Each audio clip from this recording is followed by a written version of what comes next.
All right, bet, squaw. So we back. And now, okay, listen, Shayla, my love, my darling.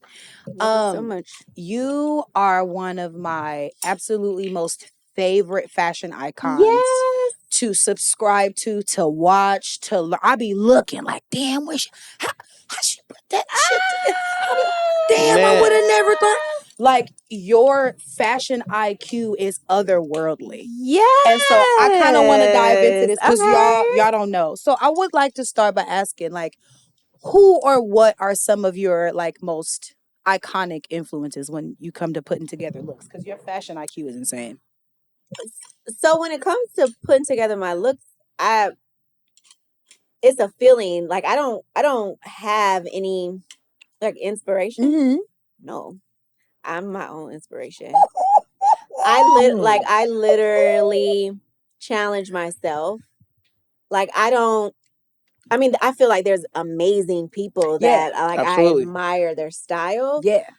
But they don't inspire me to create my look. Mm-hmm. Really? So there's nobody Nah. Because you have a very you go across like generations of fashion. Yeah, there's different so eras. There's not I would assume that there's somebody maybe it's like an aunt or someone you've seen or a person in your neighborhood you just like or something. Yeah, or something you like I've always because I feel like you know what I mean? Okay. Because it's on point. I think for me it was always I look at my earlier years of fashion.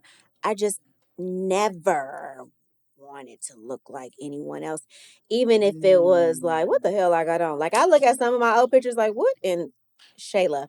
But it was knowing that I didn't look like anyone else. One time I went to like Forever 21. This was years ago. Mm-hmm. And I got something off the rack because I couldn't find anything and I had to wear something. Find something real quick.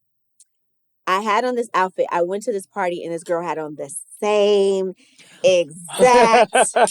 God.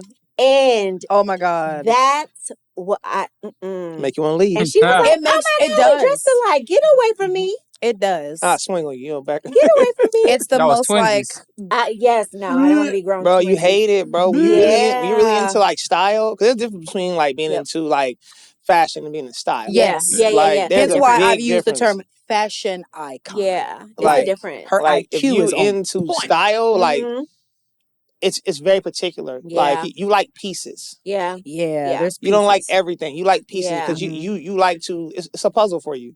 Yeah. To put together. Like you don't care where something comes from. You're not into labels. You're into style. Yeah. So as someone who is into style, as she is, if you see someone wearing something, you feel like you failed yourself. I feel like I failed myself. Like, damn. Why am I forsaking you? Right. But I should have did that. But I do admire you, like, you know, Diana Ross and Cher and Rihanna and Tiana Taylor. Like, there are people that I'm like, bitch. Because Miss Taylor, because she be killing. What I do admire about them is their individuality, is that they are creating their own. They don't give a fuck about whoever has anything to say about what they're wearing. Right. This is me and this is how I'm showing up. And I think that it just teaches people to like, we don't give a fuck. Was there somebody growing up that you seen that you always liked the way they dress? Like embodied like something that you recall, like was your grandmother very much the fly? Was your grandfather the player? No, but let me tell you, I didn't really start coming into my style until like my late like 27. Yeah. You were styling before then, weren't you? I was gonna say, he was fine. No. You wasn't? No, well, I wasn't. So I was still very much go to the store, find something, put stuff together. But like vintage thrifting and really diving deep, no. And I didn't know where my creativity came from, all of that, until I start really, like, I was raised by my grandparents, right? And so my grandparents, I mean, I can't say, I mean, they cool, they fly. Yeah. They fly for them. They keep it neat, nice and neat. Yeah, they keep it together. They keep it nice. They look good, very safe, right? But as far as like challenging and just like really being bold, like my mom. But I had to find old pictures of her. Like, oh, that's why I be coming through with the red. Like, I love red lipstick. That's why I'm coming through with the matte red. That's why I come through with the jumpsuit. Like, I didn't know that. Where I got it from was her. Now, when she was alive, she would be like, you got it from me, but like you took it to a whole nother level. took it to a whole nother level. And maybe I didn't really know my dad, so I'm like, maybe I got that from my dad. But looking back, like there was like I just was trying shit. I was just expressive. I was just like, I like this. I like this. Okay. I like that together. I like that. You know, like, it was pretty simple. There's a moment, me. it's a teachable moment in there. I have those conversations because some people will give me compliments on certain stuff I wear, and they're like, "Oh my god, like I just love the way you dress. You're just this stylish person." And I'm like, "I'm gonna be real with you. He is half the time. I probably don't even know what I'm gonna put on Those until are the best outfits. like it's literally that's why, bro. It's just blank him canvas. Like I will literally sit there, look at my closet, and it's so weird. Like it's like my brain is like, yeah. Yep. Yeah. Let's do it. You know, and it's not based on anything. It's not based on like a. It's not based on anything. It's for me. It's a feeling. It's like I'm feeling this color. Like this is the mood I'm in right now. I feel it's the way that certain things lay on my body. Do you see colors first before you put the fit together? I see colors sometimes. Like it's like color, texture, shape. You know what? I Green. see. Oh, okay. So I see texture and color. Okay. Yeah. I see texture and color. I am for me, I am an oversized girl. Like I want everything big. Dramatic. So that is awesome. That is where I embody. Like I am a 90s girl. Like I am stuck in the 90s, like the oversized. Like that has just always been me. Like the other day I was like, dang, I don't own no tight pants. I don't own nothing tight. It's because I do love the comfort, and it's just something about like an oversized jean with like a heel with just like a men's jacket or a men's blazer. Like it's just the way that like it's just how it makes me feel. I'm a feels girl. And so when like in the realm of fashion, when people are like, it's giving so and so and so and so, you subscribe to that channel. This is giving me, it's making me feel like this is the aura. Yeah. Like I do have a favorite color. My absolute favorite color is burgundy. Why? I don't know. It's just very rich. It's very rich. I also want to shout out that as a Capricorn, our stone is a garnet stone, which happens to be a really, really dark. Beautiful burgundy. So look, you see how she just had to flex and just like outfax niggas. I really hate how she outfax niggas. I know her. Don't be mad. You know I do my homework. This sorcerer is all right. Don't be mad. I do my homework. She just said she like burgundy. I do my homework. I do it. Like just style from like I've always just done things that I feel like I can express myself. You know, I just never, like I said, never wanted to be like anybody else. Even when we started Headbanger Accessories in 2008 with my friends, it was having access, also living in other places, seeing what's missing, seeing what people don't have and what I'm gravitating to. Having that accessory line out here, the whole thing was just like, we didn't see bold earrings. We didn't see big earrings. We didn't see expressive earrings. And so my friends and I, we just came together and was just like, let's create this earring line. And we didn't base it off of like, we want to, it wasn't about anybody else, but like what we felt was missing and how we wanted to show up. Like I love accessories. And so we just started to make that. And it was a dope time in Oakland for the fashion girlies because I feel like people, when we did our events for Headbangers, people got dressed. I don't see that no more. In the way that they don't care. we really it doesn't exist, I don't think, out here anymore. No, there's not a space to show up like that. Most girls are dressed like luchador wrestlers with dunks on, bro. Please say that. Please say it, because it's so annoying. It's so annoying. All you niggas is dressed like tag team partners. Yeah. Yes. People got dressed. The men, they pulled up, they got dressed. It was a really dope era in Oakland for the fashion girlies, the guys, because they knew it was a space that wasn't in Oakland at the time, you know, and we did that for a while, and we got burnt out, of course, because we was making hella shit. Right. But that's when like I really stepped into, I was doing a lot of styling. Like I was the creative director for it. I was coming up with all the shoots. I remember one show. This is another like part of the hustle culture that I put myself into. Right. Sleep later, you know, that type of shit. I remember we all had to make 40 pair of earrings a piece to sell. Damn. And for each look for the girls earrings on the show, I had to make an additional 20. And also I was doing the styling. Yes, I did have people doing the hair. So I'm backstage doing all those things. So let me tell you something that's not healthy. I was up for 3 days straight. And when I say Coke, I don't mean Coke. Okay, I was drinking Coke. The soda. The not Coke. The Coca-Cola. The Coca-Cola. I was off of Coca-Cola and Red Bull. Ooh. Your heart was like a 808. It was bad.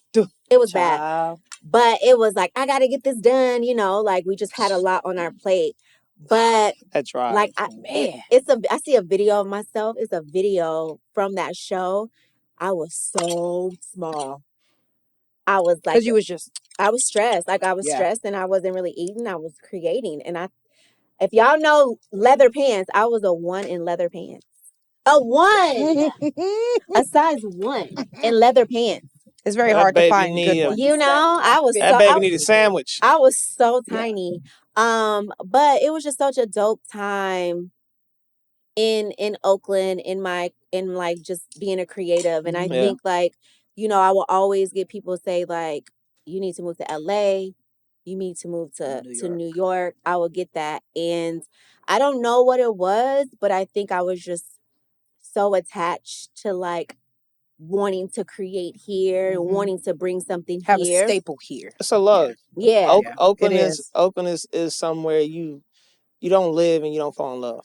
Yeah. Some way, somehow. So it's like breaking up. I agree. But unfortunately, I agree. In that area, you can't thrive out here in the fashion There's area. A glass ceiling. For sure. I mean, a lot of amazing people. There's a glass ceiling. You reach a peak and it's like you gotta go somewhere else. Either you continue to just try to create here, but if you really trying to elevate and it's just the truth, you gotta go. Yeah. And you gotta go. You know, like going back to So Oakland real quick. I was in Atlanta. My mom had just died, so I was depressed. And I was like, couldn't shake it. And I remember being on my phone and I was scrolling and everybody was at the lake. It was a Sunday. It was a beautiful day.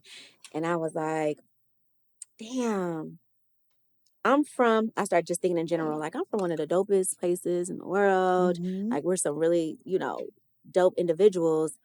And I was like, we always constantly talking about what we don't have, right? And waiting for people to create and everybody always leave. I was like, dang, it's my responsibility. I got to go back. I got to go back and be the one that creates something, right? Yeah. And so do I feel like I put on hold my fashion, because I did styling stuff in LA. I did all those things like fashion, being creative. Like that is like my like that's a passion. That's your jam. Yeah, that's my jam for real. And I had to put it on hold because So Oakland was growing. I had a store in Berkeley. Yeah, I had a store in Berkeley. I had a boutique in Berkeley. My sister Paisley told me about it. I did. Okay, I did. I'm here. Because it was one of those things that I had basically like got all this inventory because I was thrifting, right? So I was like, my storage was bananas. And I was like, Shayla, what you gonna do with all this stuff? Like you keep talking about you're gonna open a store. What you gonna do? Finally, I was just like, opportunity presented itself, and I got the call because I think I had put in for this space, and they had a wait list. Yeah. So I completely forgot about it. They called me out the blue and was like, basically like, this space is open, but we need to know in 3 days if you're gonna take it. If not, we're going to basically move to the next person. So I was just like, okay, this is my sign, because I've been talking about it. It's time for me to be about it. So I got the store. My friend built it out. Her dad, like, it was really cute. It was perfect size. It wasn't I didn't have like a locked in lease. It was month to month. So it was a lot of things that made it easy. But this is the not asking for help. I was trying to juggle my store and So Oakland. And so, the problem with sometimes with Black businesses is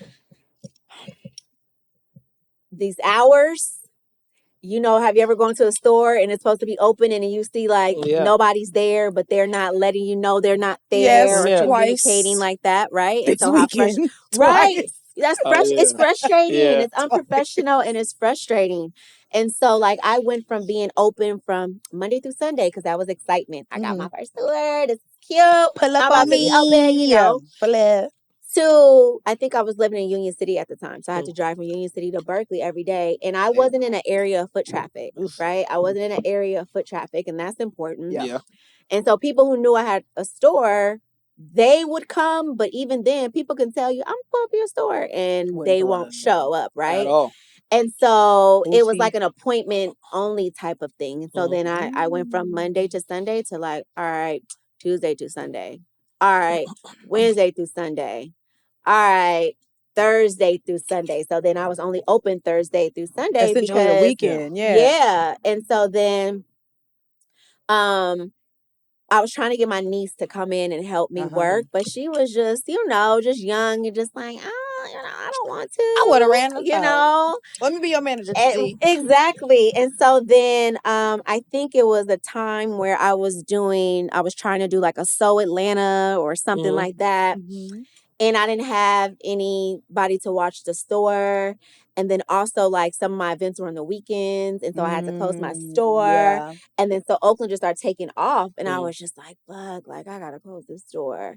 I could have had somebody help me. But that's, again, being attached, emotionally attached to your business and not like properly being like, I'm going to pay you minimum wage to work X, Y, and Z. Because I'm like, you're not going to be able to run the store the way I run it. Like, it was just, you're not going to be able to run it. That was me. So I'm like, let me close it.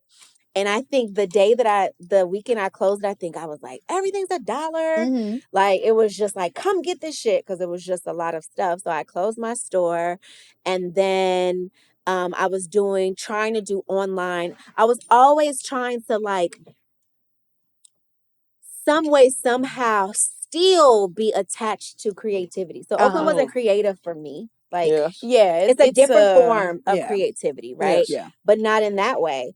And so then I just had to put all of that on hold. So yeah, I feel like in my mind, not even in my mind, but like if I could do life over, but I don't have any regrets because it's not too late. Right. Just but hypothetically. I would have fucking moved to New York when I was like 25. I would have been like trying to be a editor of some fashion magazine or like, that is where I would have gone. But I felt responsible to do that.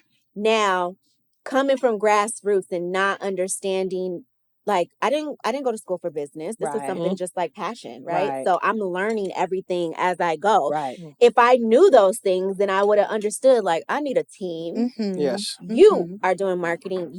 Because then they could have handled that. And then I could have still had my store or I could have still did all those things. I just wasn't good at delegating because I was just and then during Headbangers with the earrings, we had got burnt twice, money stolen from us, some things like that. So then through business, I just kind of learned to be like, nope. It's me. Oh, I get that. Me. Can't let nobody in. Can't show nobody my things. I get that. Can't, You're not going to carry the baton the way I need it to be. One-man band. I feel that. You're going to try to steal my idea. Yes. So I was just like hands-on. I wouldn't even, allow anybody to do that. But if somebody was watching this, I would say that if you want to grow, you have to learn to delegate. You have to take the emotions out of it. And then also you learn a lot of businesses. They get to a point where it's like, all right, time to sell. Because they're not emotionally attached to it. Yeah. No. They are business attached to it. That's money. Yeah. I was emotionally attached to all my businesses. Got you. So I couldn't allow anybody to come in and help me. And it was a lot of people that are like, I will help, like, Shayla, like, man, please let me help you. I am an expert in X, Y, and Z. I'm an expert in this and this and I'm that. an executive assistant. Yeah. I do emailing, spreadsheets. Here's my resume. Yeah, and you have to understand that it's okay that there are people who literally that's what they do and they're professional at those things. But because I had these businesses and I was learning all these things, like learning how to do websites, learning how to do flyers, learning how, like, I could do myself. All of it. I could do it myself. And it's okay in the beginning because you have to start off like passion. that. Set the bar. You set the bar. Yeah, it's a passion. Then it became a business, so now you help. Yeah, and then that's just and back to So Oakland briefly, but like even when like the idea was to do So Houston, So LA, Right, So so Atlanta, I remember, So yeah. Philly, Yeah. so all of that, and the buzz was real. People were ready for sure. So I did So Atlanta twice, and it was lit, right? And people were like, "Who is this girl coming into Atlanta, like throwing this event? You're not from out here. Like, what was her hustle?" I was in everybody's DM personally, like hours. I'm having this event. Come to pull up. They're like, "Who is actual this?" Outreach? Actual. Oh my gosh, burnt out. And so that's why, like, my first event in Atlanta was like 900 people, and they was like, "Who is this girl coming to Atlanta on a Saturday, doing a day party? Who is packing she? It out? Who is packing she?" It out. And so from learning that, now if I would have had a team, I could have been like, "Okay, you go handle So Atlanta, you go handle So LA, you go handle So Houston." But I was so attached to having my hands in everything because I was just so nervous about it not going right, or someone not giving the people the experience that you would that give them. I would give them. You know, I feel and that. so They're not you. Yeah, and so it does go back to you. You know, like when someone's attached to you and you don't necessarily get the best experience, they can automatically kind of. It also comes back to being a creative, bro. Like you manifest everything from a thought. Yeah. Most of the things that you the astral plane, like to make it tangible. It's you know, I mean, not really, but as you know, for you as women, like it's like giving birth to a child like that. You know, it's gonna have certain features of you. So it take it's you a hard while to for you leave your baby with because somebody else. you take a while. I love my baby with you. Oh yeah, no, absolutely. I'm not leaving my child with you. Absolutely. So like where I am now is I'm really focused on my creativity. I'm really focused on my fashion. Like I just, I love it. I'm one of those people, and I want people to, sometimes it's hard because sometimes when you feel like you don't have enough, you're running out of time, or you feel like you're too old to do things. I don't, but it's important to know. I just feel like if I look at it like if God presented those, or if those opportunities were presented earlier, I might not have been ready. Now there have been That's a wonderful I have way been to look approached by Kaylani's team before. I have been approached by Sweetie's team before. I have been approached by a lot of people, and I also had imposter syndrome at one point. We talk about that a lot. I also had imposter syndrome where it was like, what? They can't be contacting Kaylani me. wants me? No. Sweetie, not me. No. Or basketball players, and my friend was like, my homeboy was like, "Do you regret not taking those opportunities?" I said no. I never sat back and felt regretful about not taking those opportunities because I just felt like it just wasn't the time, right? There's a time and a place for sure. I was in my head a lot, and I think that I was just kind of showing my creativity was for me, and I didn't even know if it was necessarily something that I wanted to do. I didn't know if I wanted to style celebrities or anything like that. But I thought it was dope that they looked at me in a way where it was like, oh, she raw. Like, I want her to dress me. I want her to be on my team. The significance is still there. And so then even now, I still get presented and you know, reached out to like, Shayla, you want to do, like, we really think that, and sometimes, like, where I am now is like, I don't see myself necessarily like chasing this styling, like, because people don't understand that shit. Yeah, the other side is, it looks glamorous, but it's not. Yeah. And the only way that you really make money is if you just have this amazing client that is consistent with you and they're paying you, and that's it, and that's all. Yeah. But a lot of times you're getting paid pennies. You are running around like that shit is acquiring pieces. Yeah, that shit is not for the weak. I think for me, it would have to be something like, I wouldn't mind doing like shoots, you know, like photo shoots, stuff, but I'm not chasing around on you on tour, and like I'm not in that space, right?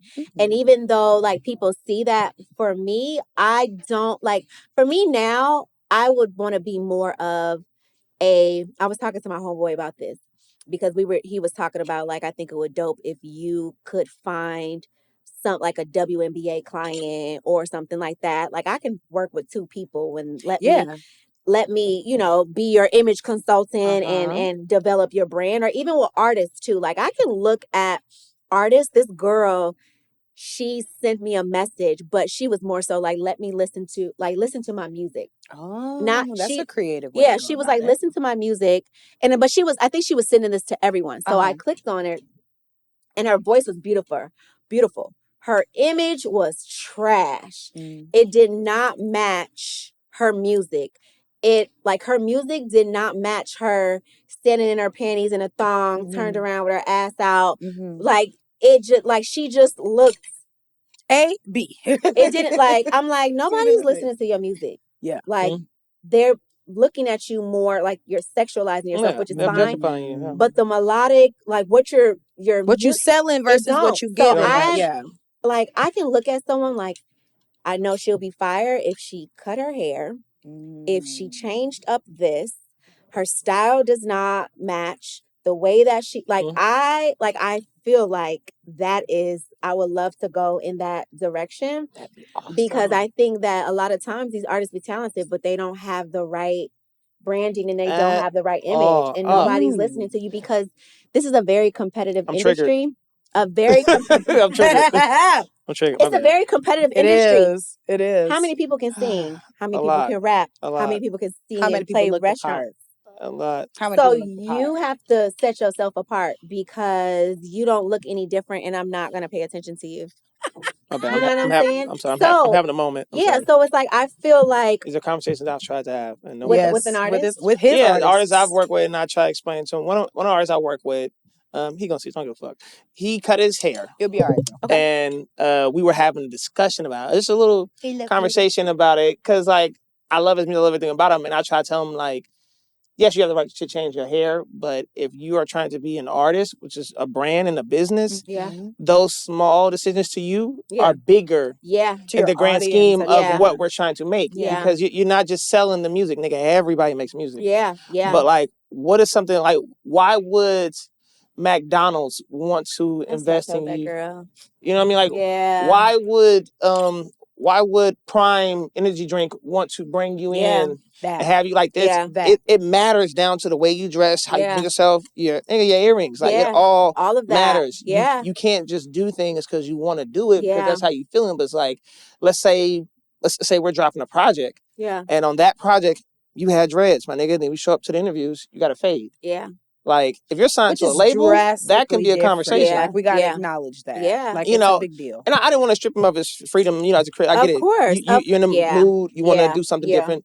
I get it. Not my only point to him was have a conversation of like, you have to still be aware of those decisions because it's not just that simple. You are a brand. You are not Yeah.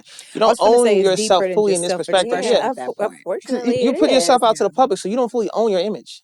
Like, Yeah. you I have to think a understand that. lot of people, and particularly creatives in general, I feel like those that are more performative tend to have some battles with that because Yeah. it's like naturally when you put forth something, whether it's a song, a poem, a scene of some sort, you want to make sure that people are still recognizing you. Mhm. But in that same vein, you're putting on a persona that you're performing for people. And what people see as that persona versus what they see of you when you're in the interviews and when you're on the podcast, if it's too different, if it's not connected or rooted in some sort of like similarity, it creates a sense of like cognitive dissonance where they hear you, but they see you as something totally see you as different. totally, You and then think they about know that. when it's not authentic. Yeah, they know. Yeah, They know. like they don't understand. I was trying to tell them Quickly. like it's a reason why Beyonce always keep a honey blonde. It's the reason why Wayne has always had This dreads cocaine blonde most of his fantasy career. It's she's the reason giving why me it took Drake Yeah. almost 10 years to get hair. Yeah. You know what I mean? Like Yeah. it's all Yeah. protected. You know what I mean? And I always want them to be themselves. Like, be yourself. Do you? Yeah. I'm How you not trying feel to troll about you. it?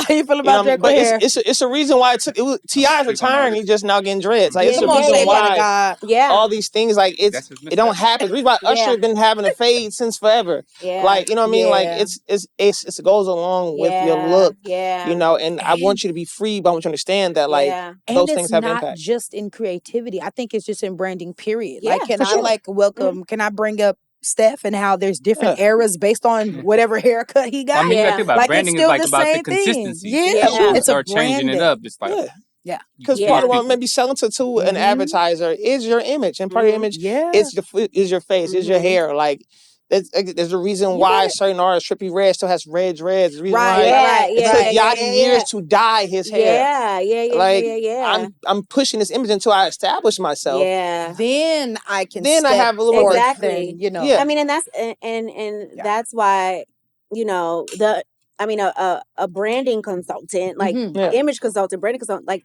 that's why those people are important, because when you're stepping into this space, like I want to be an artist, there's a like that, unless, especially if you're trying to get to a certain level, Right. You got to sit back and just let people, where are you trying to go? This is what happens. This is what's about to happen to you. Yes. Because we need to take away this, and this. And I think it's the emotions and taking it personal, because you're trying to change me.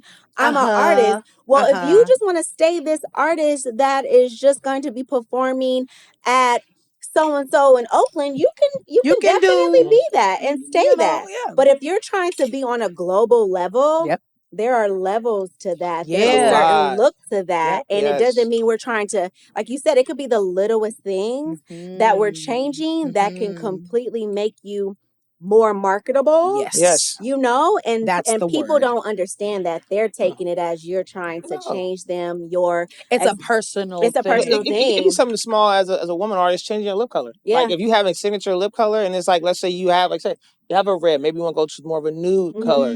That may be a conversation because Doja with no eyebrows. we have Revlon online. People lost their minds. Yeah. People lost their fucking But minds. she made it to a certain point where, to the point where she's like, yeah, I don't give a fuck But now. you know what? do that. But I think that's always been her. That Her is- song that's what I was introduced us gonna was say. If you're a real Bitch, I'm Doja a cow. fan, she Whoop, has whoop. always been a Thank you. weirdo in That's a what good I was gonna say. way. She's been like that. The Yeah. thing is, you guys are just now catching up to it. Yeah. She's been her own individual, bro. It took She's a while. always been It that. took a minute. It took a while because you almost have to earn that right to have that agency to change your image. Yes. Because I said, if you do have a signature red lipstick, maybe we got Revlon on the table, and we're talking with them, and and you like, I want to go or nude. NARS. They have a real sick, like velvet red. Yeah. We're doing a Ooh. collaboration. They're gonna make it It's you know what I mean? They're gonna make an international campaign, and we're gonna push different shades of red because that's your iconic look. Be like, well, I want to go nude. Yeah, but we need you to wear red. We're about to roll out this collaboration with you. Absolutely. You know what I mean? It's you don't really own that shit, and it's sometimes hard to talk to creatives about it because like I'm not trying to take away your independence, but like part of my job it does explain have to translate differently. Yes, you have to understand the arenas. trickle down It have to effect decisions you translate. make as a creative when people start putting money into you. Because now this is no longer a dream. Now this is a business. Yeah, this is the current reality, and This you is got a to kind business. of ride. You have to ride you the got to play a wave, little bro. play a little ball a little You bit. do. Because there have definitely been a couple artists out here from home that I just wanted to like get my hands on, but they style wise, and I feel like they could have gone further if they would have switched up their style. Yes. Are you gonna say names? No. They're still good friends. Causing problems. They're still good Absolutely friends. not. Still good friends. Yes. Super talented. Super talented. But nothing excites me about their image. Nothing. Now, if their music was just playing, I'm like, but then when you put the image to the music, I'm just like, visually, it's very boring. Yes. If I know what I mean? If I can name 2 or 3 other artists that look like you, oh my gosh, over it. Yes, I'm checked out. I'm over it. If I can name 3, that's like, oh, that style kind of reminds me of da da da. Yeah. Oh, and da da da too. And unfortunately, that's what people do. Yeah, you become forgettable. Compare. Yeah, they compare. It's hard not to. It's very hard. That's why it's like going back to the BBL style and like the BBL girls who want to be rappers. It's like now the baggy jeans playing girl, like she's the one. That's why this girl was just like, I swear to God, like you wouldn't even have to do. People will probably be more into you if you didn't do that. Yeah. If you were covered up, if you were just more relaxed and more if like you match the energy of what you're selling, but you look like and you're doing.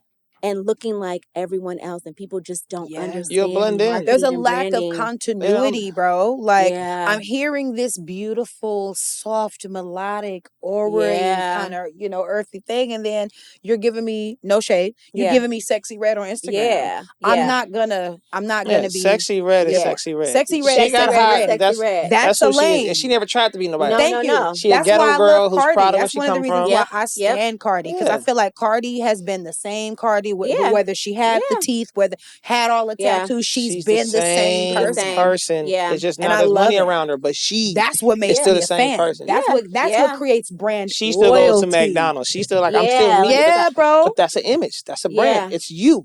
Like I rather market you, and a lot of artists and creators in general struggle with being themselves. Like you said, like having that. Oh, of course, because they see someone else that has made it this way, so they're like, well, I need to be that way in order to get to where I gotta get to. Yeah, and why reinvent the wheel? Meanwhile, you should. Yeah, like please do.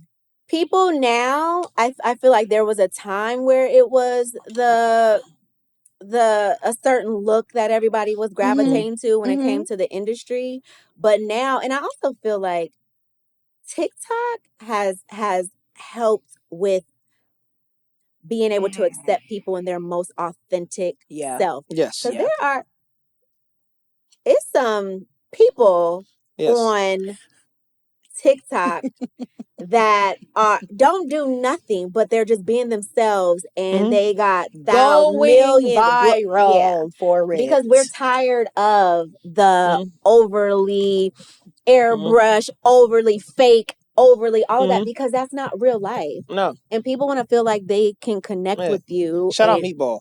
Yeah. Hey, he said it earlier. He said it Shout earlier. out Meatball, man. Shea Butter said it earlier. It's too accessible. It's not unique no more. What's unique about you now when I can name 4 or 5 other people just in general that look like you? But it goes back to feel. It's a feeling like I want to feel you. I want to understand. I want to resonate with you.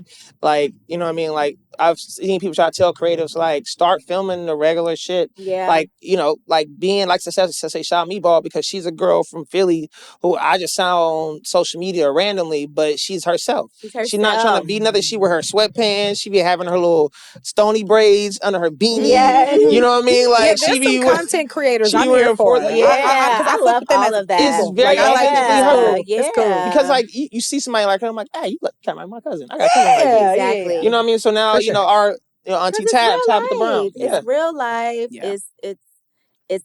You know what it is? I think we want to see actual reality TV, not scripted reality TV. You want to see yourself in a person. Yes. I want to see it in real time. I want to see it in real life.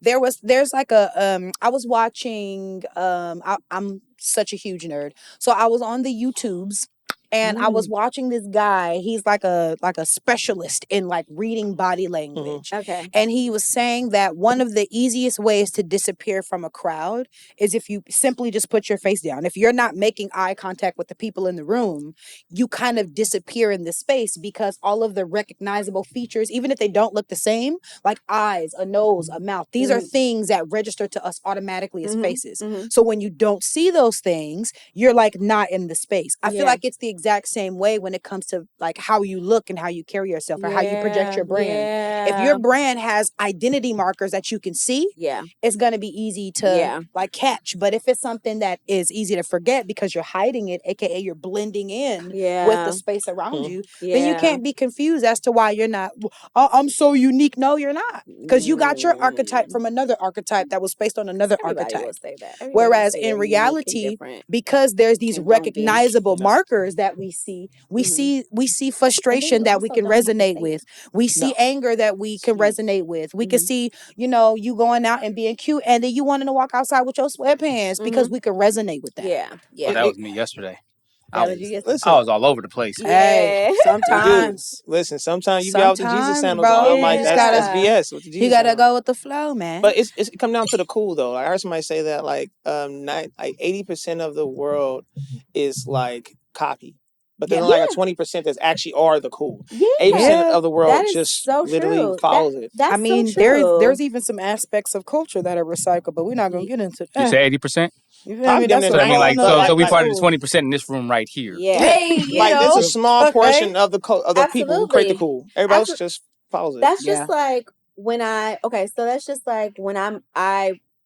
might create an outfit. For me, it was so simple. It was like I just got a white shirt and I just changed the button, right? It's just that's the way my brain works. But then you get all these DMs that is like, oh my God, how'd she do that? And to me, I'm like, it's so easy. I just put this button and not this one. But you realize like you thought that way. Exactly. And majority your frequency of the masses are not creative. That is why you'll see something selling out like crazy and you're like, that is so basic or so easy. Or ugly. Or ugly. I'm gonna say it. Some of that shit is ugly. People just want to feel like they're creative, but they don't. Okay, I have a question. Do you think that everyone's creative? No. Do you think creativity can be taught? I think everybody's creative. I do think it can be. I just don't think that people are aware of their creativity because they create. I don't think everyone is creative. I think God is a creator and we are all creative. Yeah, they just don't. In a space, but we might not know what that space is. Yeah, like when you think about it, you create your life, right? No, you said this earlier when we were talking about 9 to 5 jobs, right? You're creating a life. It may not be the one that you want it to be, but through your choices, it's creating because that's actually what being a creative is making a choice. Yeah. Whatever that decision is, right? Now you can be swayed.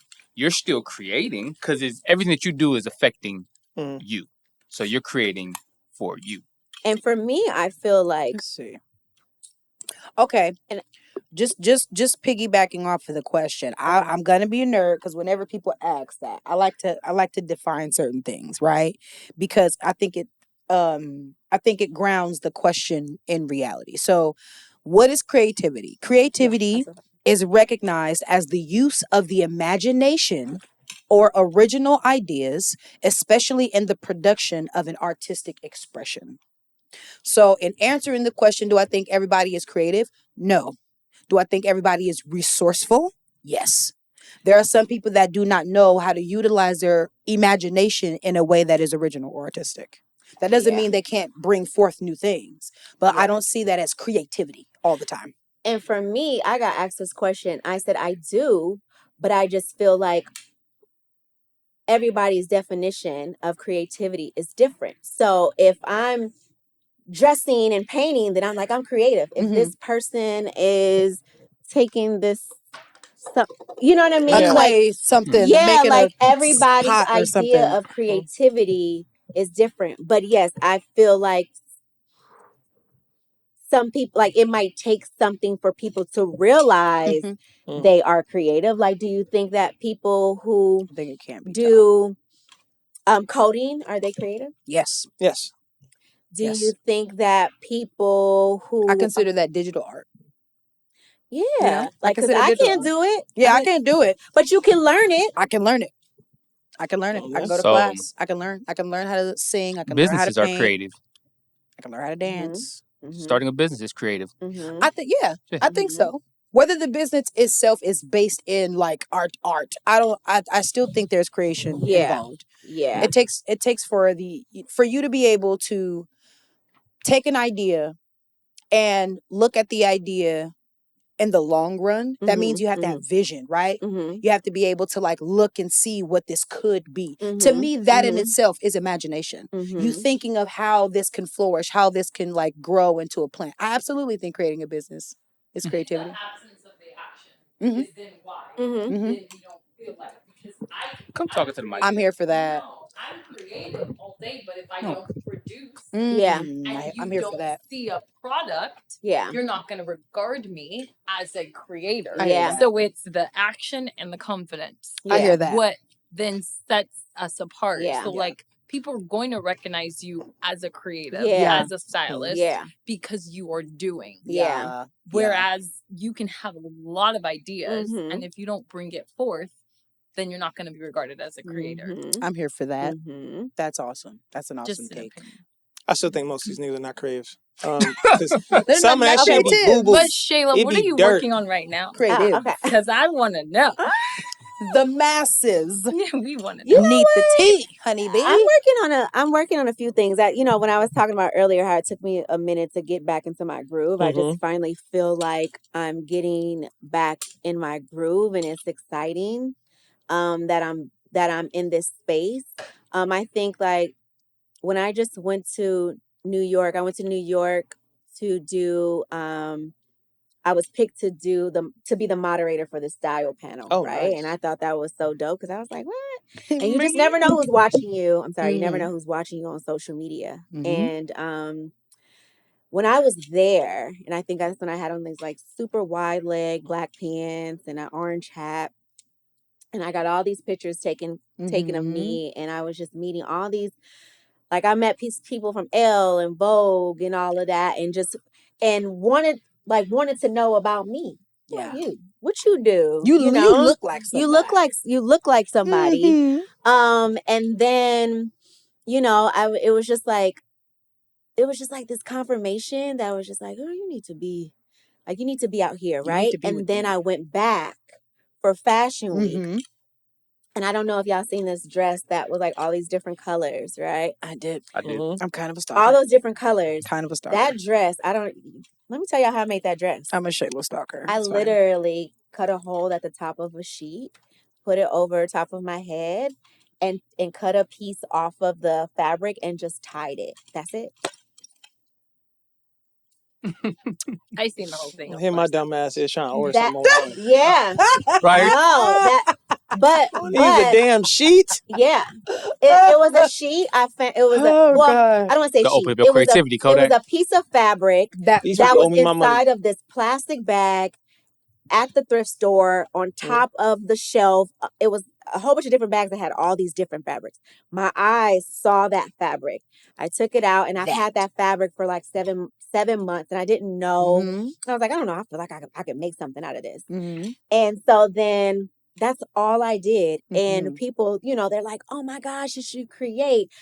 But nobody would think to do that. Yeah. So, yeah, you know what I mean? Yeah. Nobody would think to do that. When I was at Fashion Week, when I tell you the amount of people that stopped me, like designers, just all like people from all over, and they don't know that this fabric was $1.96. You know what I mean? From that, because it ain't what you wear, it's how you wear it. So I just met so many people, and this is the second time, within the last 3 months that I had went to New York, and it was just like when I'm there, I was in Brooklyn when I was there. Brooklyn reminds me of old Oakland. Yeah, it does. Brooklyn reminds me remember of when I went to Brooklyn and I came back. That's exactly what I said. Well, I mean, New York cats, everybody, you feel like you be a Brooklyn dude. Yeah. Oh, yeah. Well, you know, Oakland used to be called Brooklyn. Yeah, I know that, right? Yeah. Mm-hmm. And so if it wasn't Brooklyn, it was Baltimore. It was. Yep. And when I was walking through Brooklyn this time around, because I've been in New York a few times, but it was something about being by myself. I was just kind of like walking and looking, and I was looking at the people in the neighborhoods. It just reminds like how protective we are over our neighborhoods. They're going through gentrification, just like the small coffee shops, the individuality, the eclecticness. The deli, shout out to the chopped cheese. Yeah, like all of that. Delicious. And I was just like, there's no time to do it but now. And I feel like I need to be there. If not there, I need to be somewhere on the East Coast that gives me quick access to New York. I'm ready. The good thing about being from California and going to New York is that, okay, the cost of living is not too far-fetched because we're already used to like high shit. We're exceeding now. California is more expensive actually. Yes. We're more expensive. Very now. true. Very true. Very true. So there are things about New York that would be an adjustment because I am in a space in my life that I do like softness and comfort. So that would be the thing that that would make me feel like, do I want to live in New York or do I want to live a little outside of New York and be able to have access? Because I feel that. I would still want to have my car. I still want to be able to hop in my car and like It's very congested. Heard New Jersey's good for that. It's very congested. Yes, like I don't want to always train life. Oh my God. Train life is just, it's a culture. Like you do, it's like you're there, you just got to deal with it and you do it and everybody, and that's just what it is. Do I want to deal with that? No. I don't think so. No. The space that you get, I think it's the space that you get. Trash. A lot of like now I'm in a 2-bedroom, 2-bath in Houston for $16.20. Like it is luscious. It is comfortable with, you know, a washer and dryer and a Tesla charger and like all those things. Yeah. And you just painted? You painted? You did art? No, I moved from that place. Oh. Yeah, that was an old video. Keep up. Okay. That was an old video. All right. That was an old video. But that was fun. Yeah. Don't get that boring and like so that. So you think about certain things that like what do you want to sacrifice in your life right now? Do you want to be somewhere where you're stimulated and you feel like you can really like go off and make your dreams come true because when you felt like you should have went, you didn't go, and now you have another opportunity to grow, and you feel alive. I feel alive in Brooklyn. I feel alive, like. What do you think that it is about Brooklyn? I have to ask because he keeps looking at me because I've had a thing about New York since I was probably 12. And I've never left California. But when you're there, I'm telling her that she should just go. What do you think that it is about New York and Brooklyn that gives you that feeling? Have you been? Several times. Okay. Like I felt like So you're just asking me my personal. I'm asking because I feel it. I just can't describe why there's a difference. Like when I'm there, I like to do things by myself. Like we just went to Chicago. It was perfect because he was there with me. But then he left Tuesday and I had days to myself. What's your sign? She's a Pisces. Okay. I don't do the... Yeah. I'm not into it. But anyway, February to March. Because some people are just Capricorns are loners. Yeah. Welcome to the club. I like the my mom is a Pisces. Ability to feel free walking around and being me. Yeah. But then it's like, well, why is that not carried everywhere? Like I feel me everywhere, but I think certain environments like facilitate. But New York nurturing. oozes that though. Like that's what it. New York is you like could that. you could be walking around in a dinosaur suit and nobody is budging. It just gives you this. It like New York is like the epitome of unapologetically being yourself and not giving a fuck. Brooklyn's like that. Harlem's like that. Manhattan's like that. People from New York are classified as rude. When you are being yourself and authentically yourself to somebody, you're going to be rude. It's going to come like just being yourself. It's going to be rude because being rude is how you receive things. Yeah. So, and when you go to those creative spots, you got to think about this. All those hubs harness a different creative energy because everybody out there has that same creative energy. So it's everywhere. And when I'm there, I be like, I don't feel rude. Like I don't experience rudeness that people say. Like, correct. It's It's painted a certain way, but that's not what you get when you visit. Yeah, no. But see, you guys have also visited. I just think it's up front. I don't think it's you rude. said I also visited. It's visiting, right? When you live somewhere, you have a different experience than actually living there. You actually, because when I went to New York, I had the same thing. They were rude to you? No, they were kind to me. I was telling people hello. I went into the a juice spot, and I asked the employee, "Oh, how's your day going?" And she looked at me like, "Oh my God, somebody asked me how my day was going," and it just changed. Like, yeah. Yeah, but also when I'm there, people think I'm from there. When I'm walking through Brooklyn in my little outfits or whatever, just how I carry myself, people unless they're talking to me and I'm like, oh yeah, I'm just here. But where are you from? Oakland? I thought you was from Oakland. I could see that because they like people say that Oakland is the Brooklyn of the West Coast. Yeah, I've heard that. Oakland is the Brooklyn of the West Coast.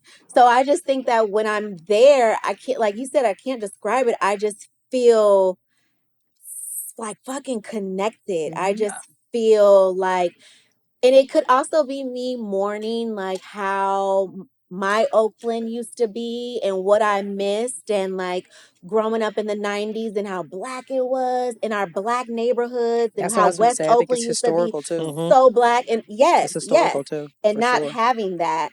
And so they still have that, and even though they're still the gentrifiers are trying to go through, but they hold it strong. Yeah, they hold. I love it. It's still black.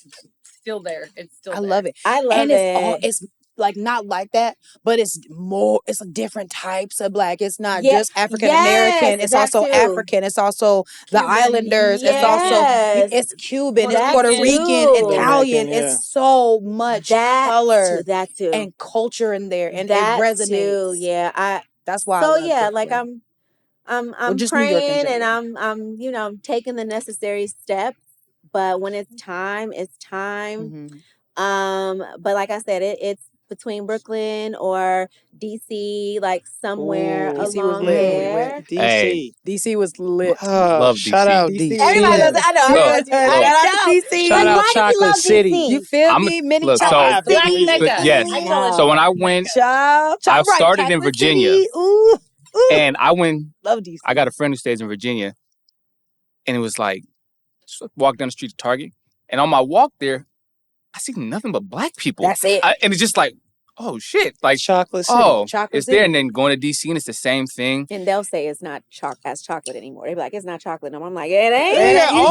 But when you're from there, it's chocolate. Bro, it's affirming for us. Yes. It's very affirming. I fully agree. It's fully. DC kind of reminds me of here a lot. That's why I like DC, because they have their own culture. We have our own culture. Like they have go-go. Everything is so intrinsic to them. Like their style of clothes. They have Nike boots. You know what I mean? Like again, foam posits, New Balance. Like, you know what I mean? The way they talk. They have their own lingo. Like we have our own lingo. It's a whole different language. It carries. It's a bubble. Like how the Bay is, DC is like its own bubble. Like it's Ain't it crazy how like every black pocket in the world it has a similar. It's different, but it's similar. It's like entering different universes.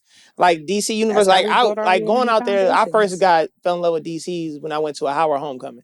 When I went to Howard homecoming. Same. Oh, it was a wrap. I fell in love 6 times. Like I fell in love with 6 different women 6 different times. I was like, my God, all this just natural curly hair. What do you do? I work at the White House. You work at the White House? Yeah. and you just fine in this little brunch with me. Yeah. You just talking to my little regular little Oakland ass. I think that like it's so different. It's beautiful. It is. You know what is unfortunate about Oakland, and like when people come here or when people ask me like, where are the like thriving Black neighborhoods? Yeah. And I can't take you to I one can't of take them Can't to take that. them. We don't have. You might not make it out. We don't have like, okay, you'll go to Houston and you'll go into a neighborhood where everybody has a house and it's a Black family and it's whatever. We don't. West Oakland used to be that, but we don't have that. No. And so, like, maybe I'm always like chasing, wanting to Oakland and other places. in Oakland and other places, or how I imagine it, or how it used to be. That's beautiful. Yeah, Oakland and other places. It's true. Like everywhere I fall in I love think that with. was Like, It's true. It's true. Everywhere I Though. fall in love with. I think Everywhere you go, perfect. every time you go somewhere, you meet people. It's always like that. I remember I was in the studio Driving with through this. Manhattan, low-key looks like San Francisco. Oh, well, for real. New York. I mean, San Francisco actually was based off of the layout of New York. That makes It's just not perfect sense. Then It's just a knockoff. That's what I call it, little West Coast because Gotham. the first time I went to New York, we stayed in the Flower District in Manhattan. It was me, my best friend, and our homegirl Drea at the time. And I loved being able to walk downtown into Times Square and see all of these different people just chopping it up. And it was actually in pandemic too. Like this is in pandemic. Oh, okay. People were still outside. This Yeah. was when they did the oh no, that wasn't the first time I went. This was the last time I went with y'all. Okay. It was when they redid the march on Washington. Oh, okay. So me and the homegirls, we had flew to New York first, spent some days out there, and then went down to Baltimore with Kodak and them. And it was just like, I remember us driving through, and I'm like, bro, you cannot tell me this is not Frisco. Yeah. Like you can't, and with the trains and stuff. Yeah. I'm like, you can't tell me this is not Frisco, girl. And then us walking around, we walking down, we smoking and shit like that. And the same thing, people are, we we chopping it up. Where you from? You from out here? Oh no, we from the Bay. We from Oakland. Yeah. Where? I didn't think y'all was from y'all. Y'all seem like y'all from out here. Yeah, style, except the only difference from what I've gotten is like I have this nice, like this softness to me that is like I'm walking down the street and I'm hi, oh my god, come here, or different in New York. Nice to meet you. I'm a hugger. Can I give you a hug? Like I feel like that is the Bay in us. We're just hella cool. I feel like Bay people are just hella cool. Super cool. And we can adapt in any environment and people will gravitate towards us because we're just hella cool. So I have a question, and like this whole conversation has always come back to Oakland. Yeah. So how would you describe your love for Oakland? Like if it's like a former or current lover, like how would you describe your love for Oakland? Because I've went through a lot of the stages of your creativity and your process and growth. There's been ebbs and flows. Good question. But there's always been a consistent love that you come back to every part of your story. I would say I would describe Oakland as an ex that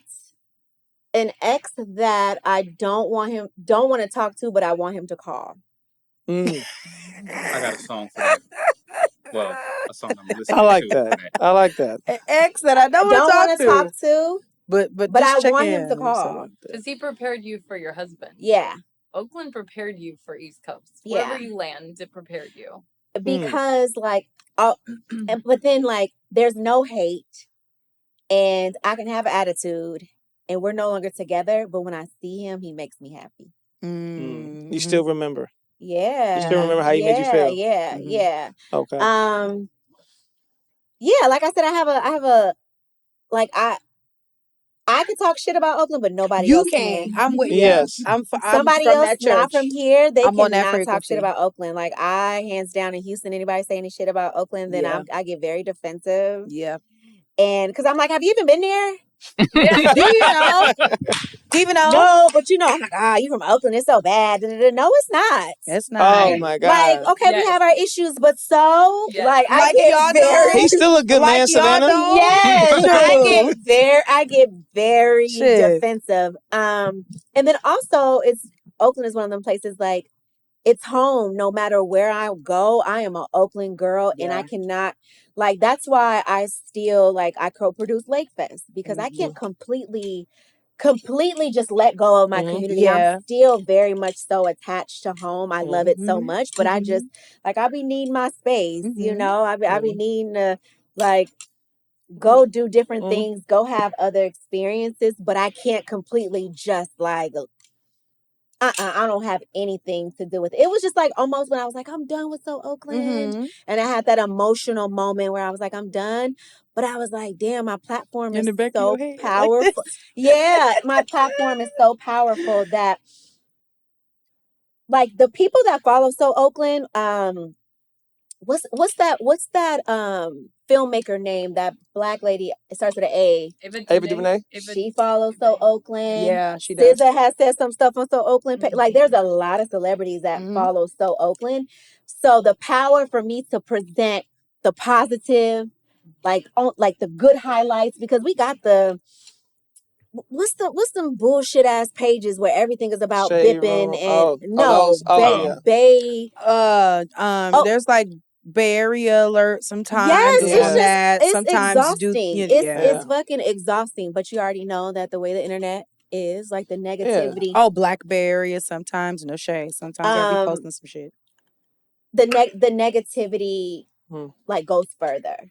And so I have this platform that almost is at 100K. And so I'm like, I have the ability to put all these beautiful stories about all these beautiful people because I'm one of them. And everything is not the bipping and the violence. Yes, we have our problems, just like I feel like any other. You know what's crazy? Like we went to Chicago. Everybody. One of our Lyft drivers, he was just like, because we had two Lyft drivers, and Okay. both of them were like, "When you're out here, just keep your head on a swivel." Like both of them, and they were like, and she had asked him, she was like, "Is there like any place like where we should stay away from?" And he was like, "Look, anywhere there's poverty, you got to keep your head on a swivel.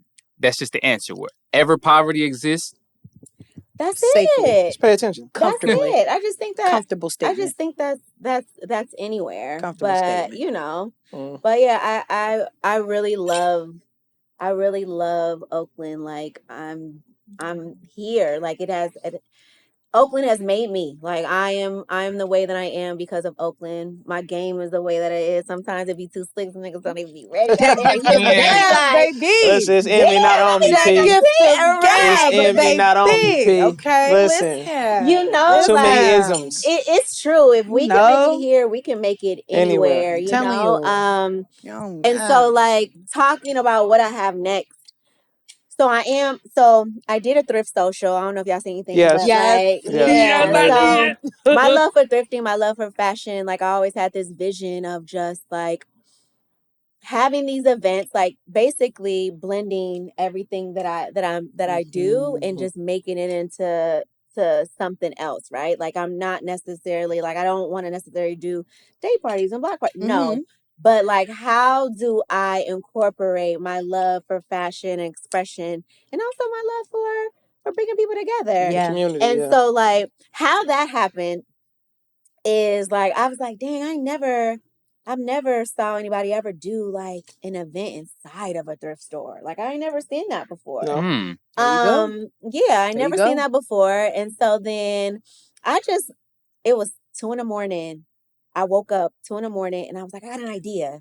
I went to the computer and I went on Canva and I made this deck. And it was the thrift social deck. And I was like, what would it include? What is it like? Like, what would this experience be like? And I text my friend. I'm sure, like, I didn't know if she was asleep or awake, but I was like, dude, I have this idea to have this event inside of a thrift store and be able to do like the styling session, be able to teach people how to, you know, if they have questions on how to thrift or whatever, do panels, all of that. And she's like, I think that's so dope. So I just start Googling all these thrift stores and I just start emailing them. Yeah. And the only one that reached out, I DM'd a thrift store. I said, I got this dope ass idea and I think it will go off in your store and it will be beneficial to you because it's going to bring business to you. And they didn't respond right away. But the next day they were just like, oh my God, we love that idea. Send me a deck. And I had already made the deck. Boom. Send me That the deck, alignment, the idea. different. Yeah. And then when I sent it to them, they emailed me a couple days, was like, all right, we love this idea. Like, when do you want to do it? And all of that. And so that's why it's like, if you believe in something, I wasn't afraid for them to tell me no. Because I was like, this is what, like, I'm gonna make this shit happen. Because even if it wasn't gonna be in a thrift store, it was just the fact that it was just like, this would be dope just to have a space to be able to do something like this. And so then when I did it, mind you, I had been in Houston. So at this time, 3 years, right? 2.5 of those years had been sitting down. And like, I step out, but not really, right? The Houston culture, the outside culture is it's a lot of shit to do, but you realize it's a lot of the same shit to do, no matter what the club is, no matter what the venue. Hookah, trap, and wings. They Boom. love That's Lord. It is. Hookah, trap, Great wings. wings. Trap, Accurate. and motherfucking wings.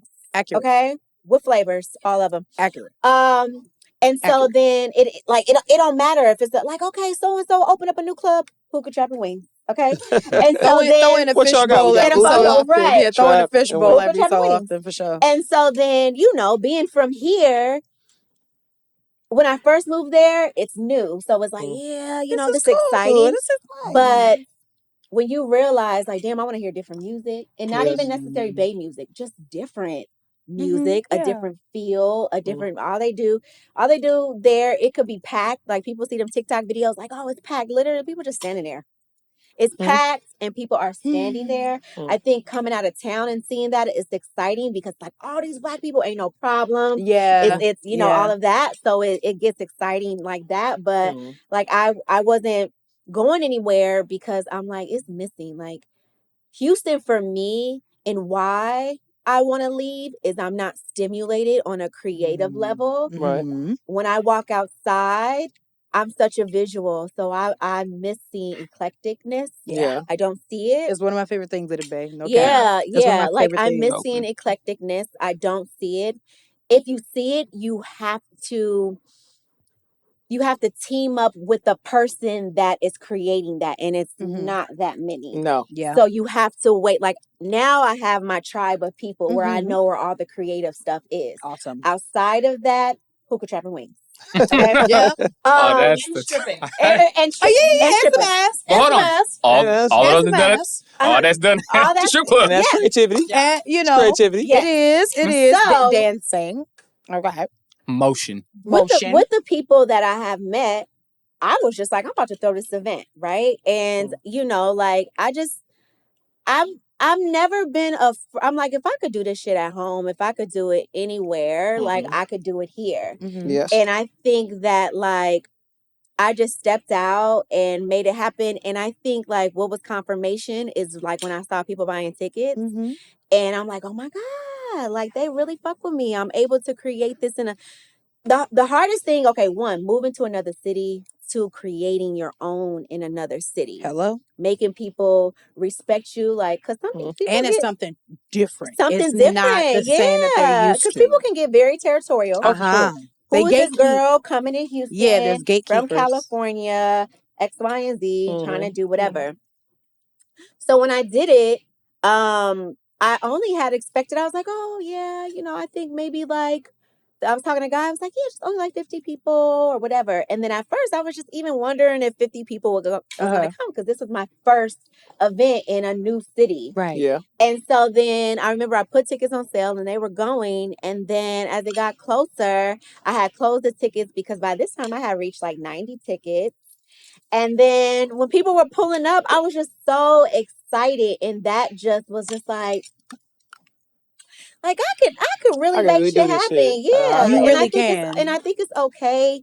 I think sometimes we try to downplay what we do. Yeah. Oh, for sure. To like, oh, we want to remain humble and we don't. Because you But want to I'm wake up not- nobody's demons. Yeah, exactly. Like, You I'm don't not wake up demons. afraid to say, Hate that like, word. I'll make shit happen, you know? And also, it also has to do with the type of person that you are and For how sure. you make people feel. For sure. Yes. That because people, like, you can be selling your shit, but people gotta like you to buy your shit. Because if there's 10 sweatshirts and maybe that person down there has like a doper design, but because it's your spirit, because it's your energy, because of how you make people feel, I'm buying yours because you sold me on you. You know, and so I'm investing in you, not I'm just a I'm piece of investing clothing. in you. Yeah. And so doing that, you know, everybody's been like, you know, when's the next one? And it was super successful. I was really proud of myself.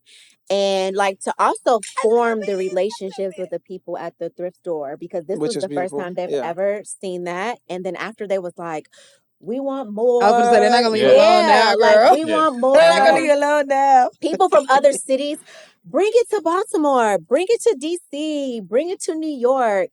And so I'm just like, okay, like, what does that look like? But it's a need because it's in you. Because it's just, it's it was exciting. So now Afrotech is coming. Yes. Yeah. Afrotech is coming, and I'm doing my ready, first party social event. And, you know, I'm going back to the way that I presented So Oakland on the secret location. You need an invite, all of that. And like, I feel like when it comes to marketing and knowing how to fucking get people to be like, you absolutely do. I'm good at that. Absolutely. And because again, Houston is hookah trap and wings, right? Yep. It's the same shit. Yep. And so when I first put it out there, just this flyer, until we meet again, nothing else, the way that people were like, what is this? Clamoring. I want to be a part of it. And also people who just knew what I've created. It's a lot of people in Houston. Yeah, because I used to come out here. A lot of them used to come out here. From the Bay. And there's a lot more. Like a lot of us are moving out there. Oh my gosh, yes. It's starting to become like Bay Area, Texas. Oh yeah. I hear that. Don't California on Texas and all of that. At this point, we're like sisters. Right, exactly. Between Dallas and Houston, yes, it's really thick. Yeah.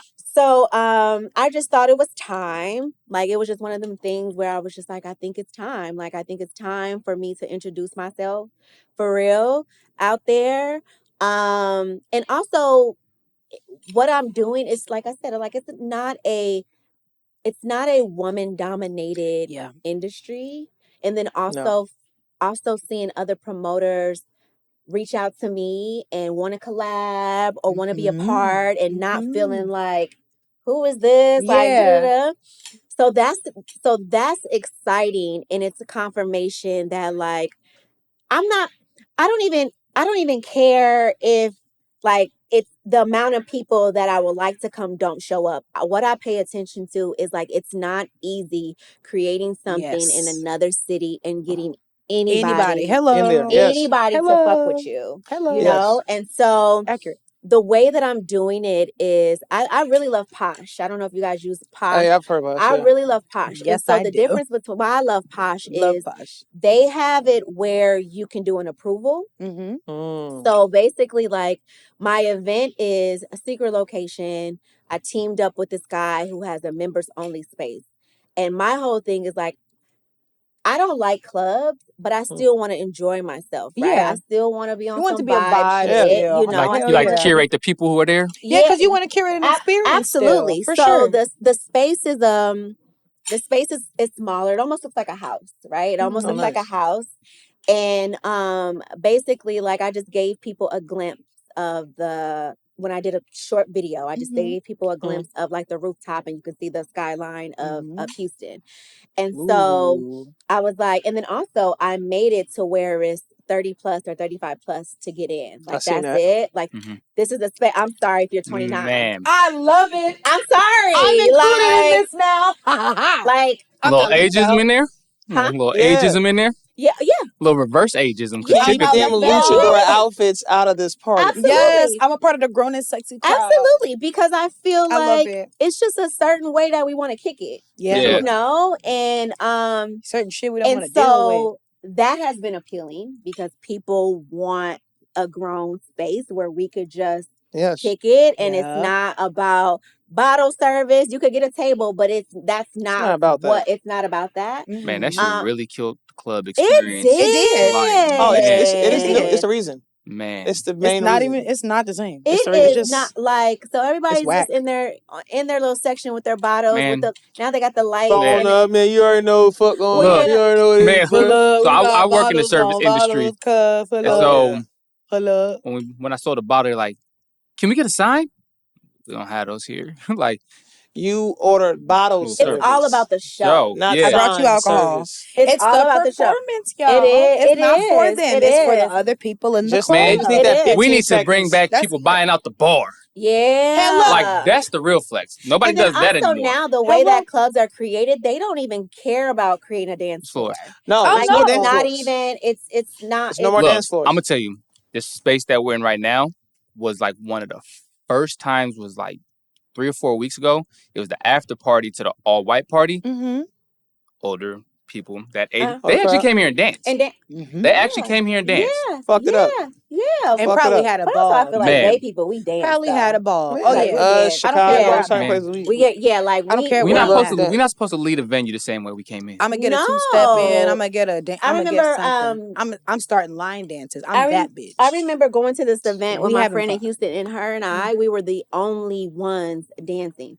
But I could see people looking like they want to dance. Yes. They're looking like they want to join, and I'm like, you came out to you look good, but you could have did that at home. You came out to stand here. You are literally watching us, and then it's this look like crazy or like, oh my God, no, they not dancing. Like, like we are having a ball. Like, bring dancing back. At a club bring dancing back. Who dances at a club anymore? Okay, so how I'm doing it basically outside of the ageism. So there's an approval. So when you go to buy your ticket, you could buy your ticket, but the ticket won't go through until I approve you. So I look at your name. So it comes through and you look at their name, their email. They have a message where you can have their phone number, and then some have their Instagram attached. So what I do is I send out a message that is like, thank you for wanting to come to X, Y, and Z. Yeah. Answer these questions. What's your age? How did you hear about it? And what's your Instagram? So then they send it. I go through it that way, and then I approve. So there's people that are not going to get approved. This girl, she was 28. You can't come. I like the exclusivity. Sorry, boo. Keep living, baby. Yeah, I like that. And then also it just gives that, oh my God. Keep living, baby. How can I? You I want to be a part of it. You need a little more seasoning. Yeah. Stay in a child's place. Tickets are going very well. Like very, very well. And I'm super. When is this? This November 17th. Listen. And then also like creating it during Afrotech weekend and making it like a part of Afrotech, but not a part of Afrotech. Yes. Has been dope because like I know how this shit work, because when I was a part of Afrotech's entertainment committee when they were out here. Yeah, I remember that year. They wanted So Oakland to be one of the ones to throw an event. So they put me on Sunday. I remember. Official programming for Afrotech ends on Saturday. So they gave me Sunday. And I can honestly say I didn't feel supported by Afrotech. I had their logo, but I didn't get the marketing and stuff that they said they were going to do. Yeah. That's fine. I'm a hustler. I hustled my ass off. So basically, like, my event at Parliament was probably the best event. That was fun. At Afrotech. That was to the point, like, the day of, my tickets were $60 to get into Afrotech. I mean, to get into Parliament. Yep. Damn. And but Parliament ain't even that they got big. money. Like they're in tech and they're coming down for the conference weekend. You know what I'm saying? And they want to pressed. They want to be inside. Bro. You know what I'm saying? And so then, like, I just know I've been doing this for a long time, and I just know how this shit works and what people want at the end of the day. Yes. And people are chasing they're chasing that experience because of what is being offered now, that club, like nobody, it's not fun. We People miss fun. go. It's boring. Well, But it's fun. boring. It's boring. Like as somebody who, as a bartender, people really are drinking their sorrows away now. Yeah. Like you can see it. Like You saw what rent like is. you're here. It's like you want to feel good, but you're masking it into something else. You need some type of escapism. Yeah, Absolutely. Escapism. That is the tea. That's the tea. That's so the tea. I'm excited. I'm excited that we're going. I'm going just in November. like, it's time, you know. And I think that So we going? when you think about, if you think about time, right? I'm like, fuck. I was just in New York doing New Year's Eve last December. Is it really about to be November? That And quick. I cannot recall And December to, like, what was in between? I don't it was a blur. recall. So we literally don't have no more time to be sitting on our dreams, sitting on these things that we want to do, because I feel like a lot of times we're like, I'll do it tomorrow. Are we questioning when you just got, the hardest thing is starting. That's the hardest thing, guys. For some people. That's the hardest I'm gonna tell thing. you, There's I can success start in the some shit. attempt, though. Yeah. Like, I'm gonna be honest with you. This right here, because of these two, is why this is continuing. Yeah. But this, like for me, this has been challenging. No, but you got to still give credit for the attempt. The- There's success in the yeah. attempt. Yeah. Because you started other shit. Say she's had 1,000 jobs. Yeah. You know what I mean? So it's like what having 1,000 right now. She wasn't afraid to start 1,001. She got 1,001. Hell yeah. So it's like to have that ability to that start. 1,001. Yeah. It's something that most people don't hard. have. That key component, just to be willing to say, I'll take this idea and fuck it, let's try to make it happen. Yeah. Like you have more strength in that than most people. Most people don't 50% even of the try. job is fucking Don't showing even up. try. The They next don't thing even you know, try. you like, damn, 10 years went past and Yeah. I wish I would have. And I think like, I just don't want to have that feeling. And I'm also not afraid because it's only failure if you don't try. Yes. And I don't like, if I try and it doesn't work out or it's not what I want, okay. I'm just not I have to see. I have to see. And like I said, you pay attention to the people that show up. If you did something and 10 people showed up, you pay attention to those 10. For sure. Those 10 You don't pay people. Hell attention to yeah. the people that didn't show up. You know what I mean? Yeah. So like Go ahead. No. Oh, I was just about to say it took me 2.5 years to start this and execute. Right? I've been like, when am I going to an event? When am I going to be doing an event? People, Shayla, when are you going to do an event? I had to wait to really feel and just be like, fuck it. Yeah. I made that flyer and was like, fuck it. I'm doing it. I'm doing it. Posting. I'm doing it. We about to do it. We about to do it. And so for people who don't even know me, don't know who's behind it, like on TikTok, they don't necessarily know who's Shayla James. No. Who's So Oakland? Who is that? But for them to be like, that? I want to, that shit look cool. And it ain't, I'm coming. Like, you have to give yourself flowers. Like, you have to be proud of yourself. Cause I'm like, you know, I think sometimes we just be so in the moment, just moving. Yeah, and we don't take time to be like, damn, I sold 10 tickets. Yeah. Damn, I sold 20 tickets. Damn, I sold 2 sweatshirts. Yeah. We have to take those moments to do that, because it took me 5 years or so to really give myself props for So Oakland. I never, was like, yeah, I did this. People would tell me, and for some reason, it just never really clicked of like the capacity of like what I created. It was just like, that's awesome, yeah, man. like, okay, no. I for some reason, I don't know why we do that, but we try to be like, oh no, it's okay. Like, yeah, thank you. I don't know why. Because if we do that, if we carry it the way that we feel like we're gonna carry, we're gonna offend people. oh yes, and because we care about people, that's what we're trying to do. Yeah. All the fucking time. Yeah. But that's why I feel like not everybody's a creative. because because you are like it's true when you are that person, when you have vision, because a lot of creators are visionaries. Like you have vision, so it's like when you are that person, you kind of feel weird. You kind of feel like Matilda in the classroom when you can make shit levitate, and you know what I mean. But you can't. I can't flex show that. everybody that I can't make every that. object in this room spin. Yeah. I can't, because like you said, you will then start to feel threatened, or you may start to look at me different. I'm not trying to be different. I'm just me. This is the shit I like, and I'm just want to do it. I'm just trying. I'm really trying to get out my own thoughts.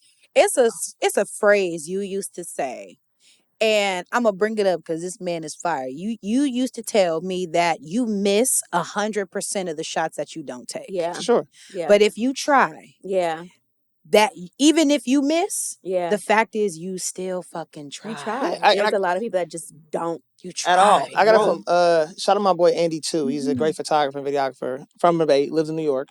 And I remember hearing him say one time, you can't be afraid to be wrong with your art. Yeah.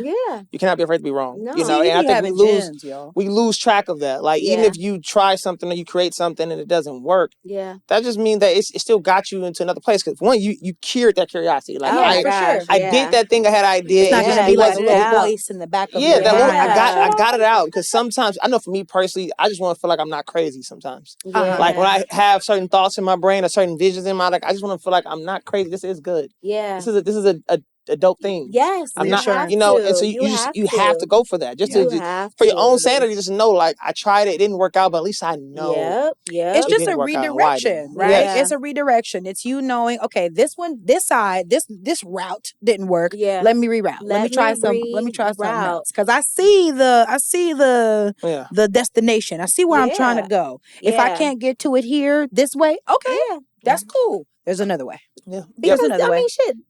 Unless I don't know, this your first time being on Earth and being alive, right? Yeah. My first time. Is it your first time? My first time. I never did this before. First time under this consciousness. Yeah, right. I'm like this is my first time doing it. I was so kicking it's it no with right Saturn. or wrong. No, I was kicking it with Saturn literally first, trying to figure it out every day, all day. What works, what doesn't work, and we learn from those experiences. Like I know what doesn't work now, for sure, based off what I've tried, and I'm like, yeah, I learned from that. Now, if you don't learn from that, that's the issue. But you're going to a cyclical. And I'm like, yeah, don't go that way habit. again. Don't do it this way again. Like, ask for help, learn to delegate. Like all these things that I've learned. But I'm glad that I was able to learn where I still have so much time to do it again.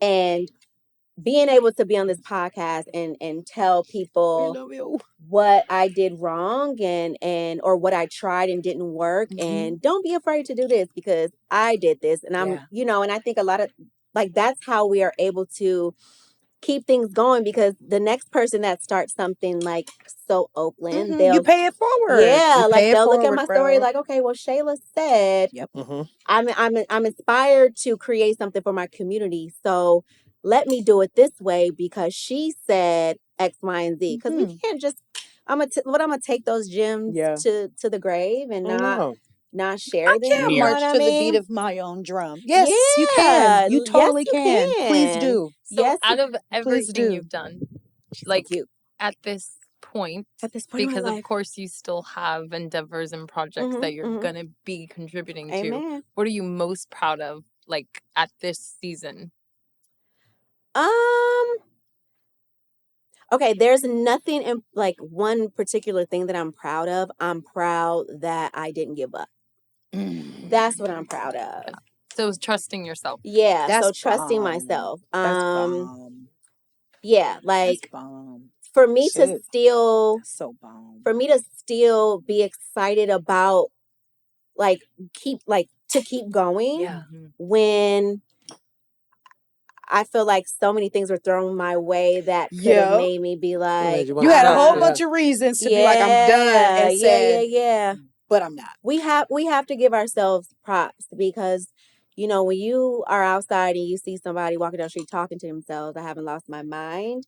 I didn't let this trauma, didn't let this trauma completely steer me in the wrong direction where I completely have given up, because some people just people who have experienced death of a parent. There's some people I know that are done with their dreams. Yeah. That are like, I know somebody like that. Yeah, just like I can't go on. But I know, like for me, I was just like, yeah, my mama would not. I knew how proud she was of me. Yeah. And we also still have our own lives and things to fulfill for ourselves. You have your own book to finish. And so one of my fellow producers lost his mom, and he showed up to the pre-screen still ready. If anything, him losing mom was like, look, all this time that I spent investing into season 3, I'm excited for y'all to see it, by the way.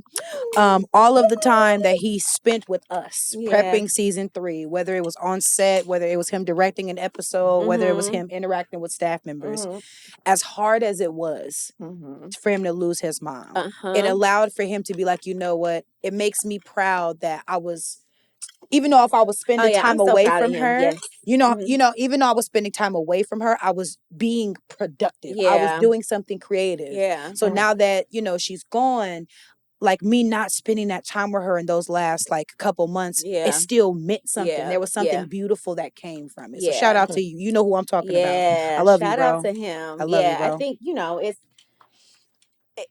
at the end of the day, like those things are inevitable and it's going to happen. We're going to experience loss. It's just as much as we try to prevent it or block it out of our mind, it's going to happen. Yeah. So are you going to just say, forget all the work that you've done?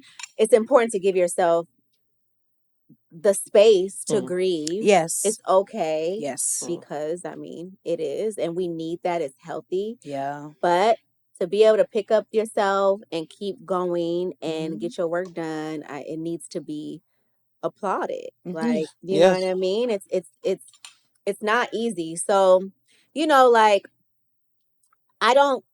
there's things that I want to do and I'm working towards it. But I'm also, I think in this season, I am not putting so much pressure on myself. Because I have in the past.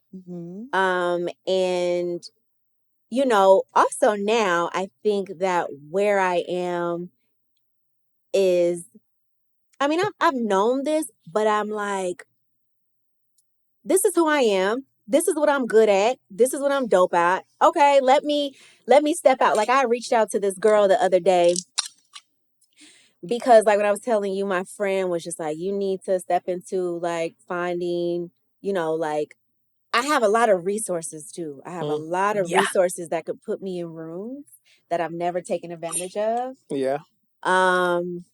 And I wonderful person. And I had somebody, I talked to him, I was like, you know what, I think it's time for, and before I could even finish, he said, it is time. He said, it is time, Shayla. And, I wasn't going to say anything, because you do what you need to do. Of course. But, let me know what you need and I'll make sure to do my part to make sure it happens.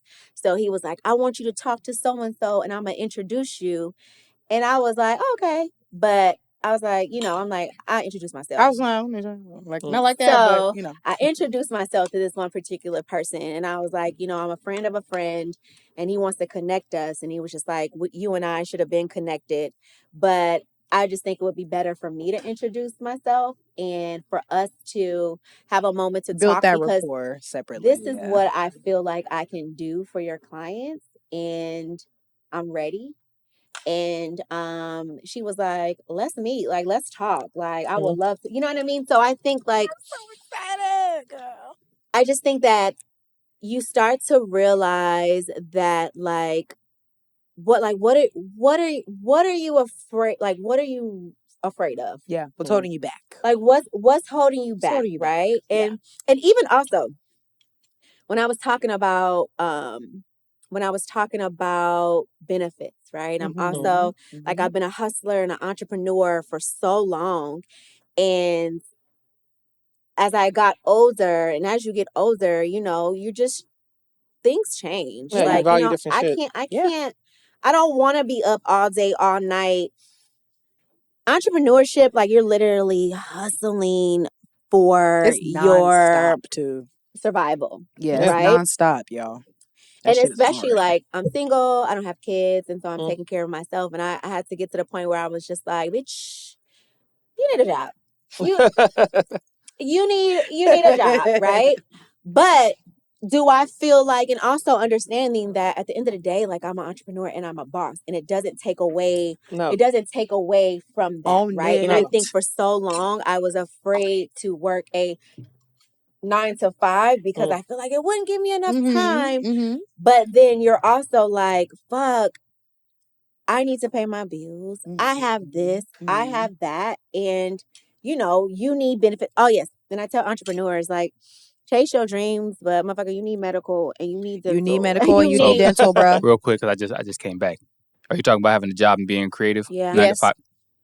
Man, you are the second person that we've that talked about that. This. Yeah, Doc talked about it.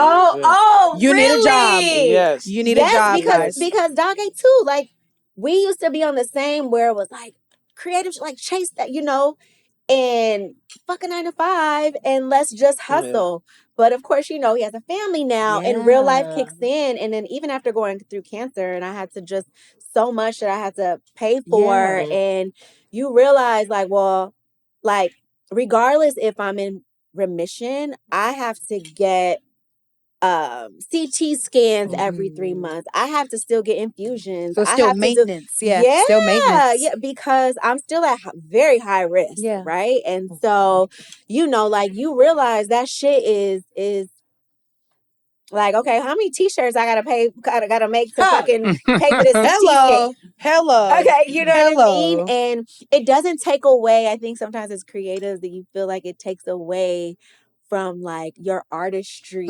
or something of that nature. And that's what life experiences teaches you, that you sit back and you're like, yeah, it's okay. Like, you know what I mean? Like it's okay. And I want to put that out there because that culture was preached to me over and over again. Like, I don't know if you ever seen that meme. It's old, but it's like a house and it's all dark and all the lights are off and it's one light that's on. I don't know if you ever seen that. And it's like, well, everybody sleep, you up, you gotta be grinding, hustle. And so that's how, that's how I was moving. But I'm like, yeah, like even when I worked in tech, I had imposter syndrome. Yeah. Really? Yes. So it's one thing being an entrepreneur and doing your own, and you creating your rules and you're creating how things work, and nobody's telling you what to do or how things are or what's wrong and what's right. Now I'm going into a structured space. I've been an entrepreneur before when I first got that job. I was an entrepreneur since I was like 28, right? And my first corporate job, like I was a makeup artist at Mac. So I was a flight attendant. Like I didn't work that corporate. I've never worked a corporate very environment. structural, very linear, No. So when I got in that space, so first of all, I had imposter syndrome because I was like, oh my God, like, why am like, how did I get here? Like, how did I beat out all these people? Because on paper, like, that's what I'm saying. Like, I watered down what I did. Like, everybody, you think about it, it's like, not everybody can create this organization that, is getting all this recognition and great rapport with the city, for a whole community. Yes. So sometimes when you're doing that, you don't really look at it in a certain value. Like job experience. Thank you. Thank you. Thank you. Right? You don't really look at it, right? It's not attached to a company. Skills, as they say. Yeah. And so then I went through 7 interviews with Square. Damn. 7 interviews with Square. Damn. That shit was intense. Preparing for 7 different interviews. Oh my God. And you're like, okay, next interview. So you're always on edge. Yeah. Like, and so then I remember like them letting me know, my friend who was in the inside, they was just like, yeah, like you beat out 600 applicants who technically had the corporate experience degree, maybe. and the degree, because I don't have my degree. Corporate degree, all of those things. But let me tell you why they loved you and why they chose you. One, your personality, right? Because they have to like you. They gotta like you. So all their interviews, it was me talking to everybody on the team. They all had to like me in order for me to get hired, opposed to some jobs that the manager only has to hire you and like you. For sure. Secondly, Square, this is when they were first moving into Oakland. And you know how Oakland, we can be very protective with these tech spaces coming into Oakland and not giving the natives jobs and all that. Shayla, like, you've created this community trust with So Oakland, and you're from Oakland, a real tribe. Yeah. They want you to be a part of their community, part of Square, because it's almost like trust Square, trust us because we like have hired Shayla, who the community trusts. Yes. So that was another reason. And what I did like, it's a rhetoric appeal. Yeah. Ooh, Yeah. Okay. But what I can say working there that I do appreciate that they really valued my opinion and like how they wanted to show up for Oakland. That's wonderful. So any type of designs or anything, they're like, well, Shayla, you're from Oakland. You think the people would like this? Good job, guys. That's how it's supposed to be. It's supposed to be. It's supposed to be like that. So I did want to put that out there. That's Good why job, I was like, y'all. oh my God, they really care about the community and what they're like, how they want to show up. Because it was like all these other tech companies that didn't care who was from here, y'all. don't care about anything. No. So what was like the hardest for me is the structure, because I didn't come from structure. It was like creative, like brain everywhere. Keep going. Oh, it was a create like brain everywhere. Yeah, like brain everywhere. Also, I'm in this 90% white space. And it probably was like 6 Black people, right? Now trying to navigate like the way that they talk, the way that microaggression, learning that, like, did you just say something about my hair, but you took it as a, like you said in a joke? You tried to say it like this, but it was really and I'm showing up super colorful. I stood orange lipstick, Shayla going Shayla. Shayla's going to Shayla. Shayla going Shayla. But the cool thing about tech spaces is you can show up as yourself, which I love, right? Right? But also, I'm this Black woman, and I'm like, fuck, I need to be the smartest here. I need to make sure I'm on my shit. I'm learning these systems that I never had to learn before. They hired me because I'm Oakland, so I really have to like show up. When I tell y'all, outside of that space, I was the most confident, whatever. In that space, I felt like Small. so small. I've never felt like that ever in my life. And it's not even necessarily anything they did. It was like these expectations that they already put on me. So I was just like, I need to be the smartest in the room. I need to be on my shit. And I was afraid to ask for help. Yes. Because you don't want it to be used against you. Yeah. But they encourage that. They would rather you ask if you don't know than try to figure it out. I was over there trying to figure it out because I just was like, fuck, they hired me. I'm supposed to know. A lot of motherfuckers don't even, even everybody know gets trained. shit. That's the thing about most jobs. Nobody knows. Nobody knows. Like, you just got to figure it out as a team as it comes out. And I've learned that. Ethos. It's an ability. It's credibility. That shit carries. Absolutely.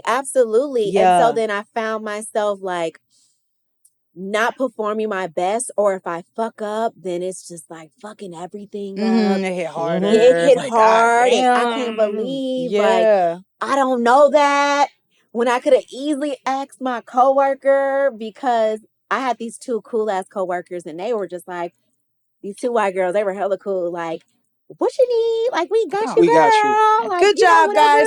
Because they wanted me to succeed. Yeah. But it was just how I operated outside that space that was like, I got to figure this out myself. Like, I need to know that, right? And then finding the shout out to my homegirl Jules. My black safe space. It was like a couple of us was like, you gotta find that in the You corporate. gotta find, yeah, girl, you gotta find that it, one bro. too. You gotta find whatever it, you bro. need help with, just let us know. So it was a very like challenging learning experience, and I also learned in that experience of like what it takes to be a $1 billion company. And how you look around and every single person has a job that allows this company to And that's what I want to ask you. Oh. Because you went from being a creative to doing everything on your own. Yeah. You talked about not knowing how to delegate. Yeah. That job, you see, when you work in structure, Oh my you God. start seeing how, everybody here has a function. You start Everybody has being a like, role to play. all you got to do is this. Yeah. You empower Everybody has a people. role to play. You empower people. But I can tell you this, when you are in one of those jobs where you're just do this thing as a creative, it sometimes feels like hell because you're like, I could do so much more. Yeah. You're just doing the same thing. Yeah. But when you step back and look like, this whole thing is functioning because I'm doing this little piece. Absolutely. Right? Nothing really, everything that's big is made up of something small. Yeah. That's literally how I feel about my team at work. Yeah. Like as a coordinator of a program versus like a program instructor or a program assistant. Yeah. For me, it's like I see myself, if I'm the palm, all of these people that I work with are my fingers. Yeah. And so I can't move without them being able to be good at what they can do. I will say for me, working in like the corporate realm is what enabled me to learn structure. Oh. That's what got me there. I'm so jealous of that. That's what got me there. It was working in those areas. And what's like we said, like I'm jealous of the structure and stuff, and people be like, I wish I could just be creative, you know. And I'm like, well, to be able to combine those two, that's why I said like shout out to Alicia, like because what Alicia had coming from corporate is that structure. Yeah. So she knew that I need this marketing person to do this. Yep. I need you to do this. Yep. I need you to do this, and I need you to do this. And I didn't have that. I was just so used to like, we're going to make this happen. We're going to do what we're going to do. And we're going to be up all hours Oakland of the ingenuity. night. Yeah, man, I'm telling you. And I always made it happen, Hell right? yeah. We're gonna make like, something shake. Under pressure, always going to make it happen. So that didn't slide inside of Square, right? No. And so then we have meetings, phases. Yeah. Protocols, learning policies. that why are we meeting why we gotta meet 3 times? Yeah. 3 it was just like these check-ins to check-ins on the check-ins to check-in on the check-ins to check-in, you know? Performance reviews, performance discussions, coaching. Yeah. Making sure like everybody's on the same page, and it could be the littlest thing. All right, I know we met at 12, we're gonna meet at 3. So did you any follow-up on that? Yeah, man. Any development on that? How we feeling in that space? Yes. It taught me, I say that Square was like schooling that where I was getting paid, and I didn't realize like the crash course. I came out like, oh, so this is how I need to operate So Oakland to get it to this certain level that I wanted to be in. Yeah. Because Jack Dorsey, you know, the founder of Square, he'll come through. He got on his jeans, his little white t-shirt, and he got about 8 people behind him that's following him. And he's just walking, you know, but everybody else is like moving. It's like gears. There's multiple gears moving in the space. And the I whole was just machine like, to dang, go. like this is his $1 billion company. Yeah. And he has all these people behind him that is operating it for him. So second it was $1 billion company. second billion. Well, he's Twitter too. now. So Twitter. So that's what everybody had a purpose, and he knew that, but he still knew everyone's job. Yeah, for sure. Yes. Because the goal, I think, and it speaks back to what you're saying, being able to be like, you know what, it's going to get done. When you have the ability to be a creative and you learn those structural skills and you learn the delegation skills, all of that hustle, all of that like naturally like acquired boss energy is now there as the backup. So if something fails because maybe somebody is sick for that day or they can't show up because you've been on that other side, you can step in and do what you need to do. but it's not so overwhelming because you don't have to carry it the whole time. Also because of your team. Because if your team is strong enough, you won't have to step in. It's probably shit that happened. That's my favorite thing. That person didn't come in. You probably found out way later in the day because somebody else stepped in and them two split their duties. Oh my God. And then they delegated this way. And then so this is where we are now. You're like, damn, okay. It's my favorite thing. I'm gonna go back to the golf course. I'm the creative. I'm the visionary. Like that's it. That's my idea. You guys all help me to execute that's this idea. My favorite thing. That's the hardest thing about building a team is because everybody wants to be the visionary. Yeah. But you know what? As a team leader, your job is to empower them to be able to do that in their space. Because if they can be visionaries in their space and the vision still applies or adds on to yours, that vision becomes bigger and it serves more people. That's my favorite thing. Like when my staff tell me, hey, Shamari, go sit your ass down. We got it. I'd be like, all right. Okay. First of all, that's verbal abuse. But anyway. No. We're going to... Because they know I won't. They know I won't. Like when you started talking about like being on go all the time, making sure everything is constantly moving. As adequate as my staff is, I still go into that mode where I'm just moving. I'm shaking. I'm not even realizing I ain't 8 and 16, 17 hours. I'm not realizing that I gotta go to the bathroom. I'm just going. Sometimes, it's crazy. On God. How you forget to piss? No, legitimately. Crazy. And sometimes it takes for someone who you've delegated, somebody that you've built that trust with, you've built that rapport with, to be like, hey, snap out of it. Hey, it ain't just you no more, bro. You got us. We good. We got you. Yeah. And then when you can sit back and they show you that they really got you, it's like, oh, absolutely. Thank God. Like it was points where I do have 3 amazing women. If I need to call them right now and say we're about to do something, they got like Tiff, Aziza, Bianca. I'm clapping for y'all. Like y'all to this day are amazing. So though, like they are the ones that like Shayla, you go shake hands and host and love on people and let them love on you. We got the logistics. Why you don't need to be running around sweating and doing all that shit? Because I was never able to enjoy. Like people are like, are you enjoying yourself? I was never able to enjoy my event. Yeah, it was a business. Enjoy. I would have if there were other people that were there to do that for me to take on some of those things. The mechanics, but the pragmatics. I was never able to enjoy myself. That's why I hated it. Yeah, that's why I got to the point where I hated it. It became you built resentment. Yeah. Oh my God. I was like, I don't want to see another. So nothing. Get like so tired, but so tired. But the structure and having that moment working for Square, it taught me so much. And I just like being in that situation taught me so much and how to operate a business and also being confident and like imposters, like you're all in your head. You're supposed like with styling and opportunities and there, like your mind, like if you start talking yourself out of shit, you will really start to believe that. And you, for the moment, like you are here for a reason. You are presented this opportunity for a reason. Y'all better listen. And like on the outside looking in, like people would think that, imposter syndrome? Shayla, like you always just show up. Yes, because outside of that, because nobody was telling me, like having somebody tell me that you did something wrong was hard to hear. Who the hell you talking somebody to? Like, I have my own business. What are you talking about? Man, I started rock and roll. What is that? Right. I do this. I started rock and roll. I do this, and then sitting down and just really like, I fucked up. Like I did fuck up. But also not being able to snap myself out of that because it was an ego check. It was for sure. Oh my God, it was an ego check. And I tell people this story about Square because I'm very honest about it. I don't have it all figured out. I've never had it all figured out.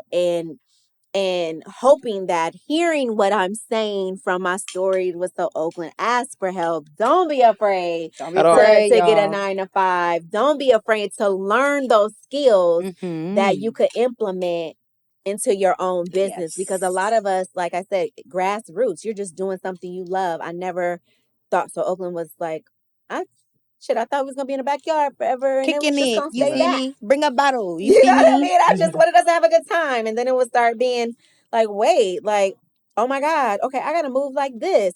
Okay, I can't talk about political stuff because now people think that I'm picking a side, and I'm just like, okay, I can't. I can't do anything. Like, I think one time my team, everything I do is wrong. I think Kamala, this is when she won for vice president. And I think we posted it, right? But it was literally like a black woman from Oakland. Woohoo. That's but it. No. That's it. It was You are like, endorsing her. You're endorsing her. She put all of these black men in jail. And that's when I realized one of the things I realized that I had to take my personal feelings out of my platform, and we had to really be strategic about the things that we posted because So Oakland had to be as neutral as possible. Like, I have people that ask to endorse So Oakland to endorse, and I have to say no.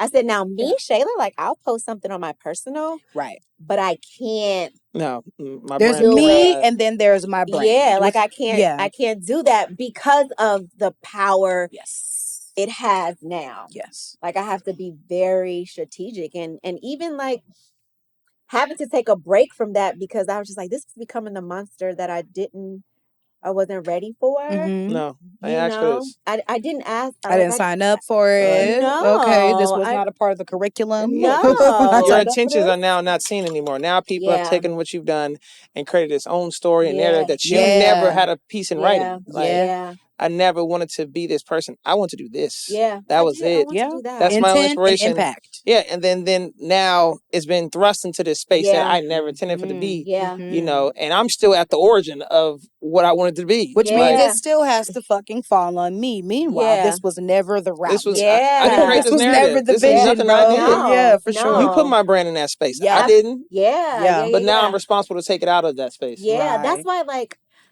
I know that a lot of people supported So Oakland because they fucked with me, right? Like how we were talking about, it's like, you know, being attached to something and they like you. And then it's the people that just like what it stands for. And so I had to, like, I used to put myself out there as like the founder of So Oakland. Like sometimes on my platform, I don't anymore because people don't know how to separate. No. And so they would bring stuff to me personally. Well, you know, so-and-so in Gaza, or why aren't you posting things about da-da-da-da-da-da-da-da? And so I had to really learn the hard way, or even being out and people want to talk to me about, I'm not the mayor. Like, I don't do none of that shit. You know, like I'm not the mayor. I'm just trying to enjoy a mimosa. Trying to put me in those positions because I'm just drinking my latte. People are listening to the platform, right? And so, like, why aren't you doing this? Because people are paying attention to you and da da da da da. And I'm like, damn. Like, I don't see myself like politics. I would never go into like politics on a platform where I'm like, you know, like really signing up to do this shit. Like actually, like freely, you know. I'm gonna speak my mind about how I feel. Yeah. But I still like, I want to lane. do what the fuck I want to do. Cause what's her name? London Breed. Yes. I be like, I wish somebody would pull up at my house. They be at her house.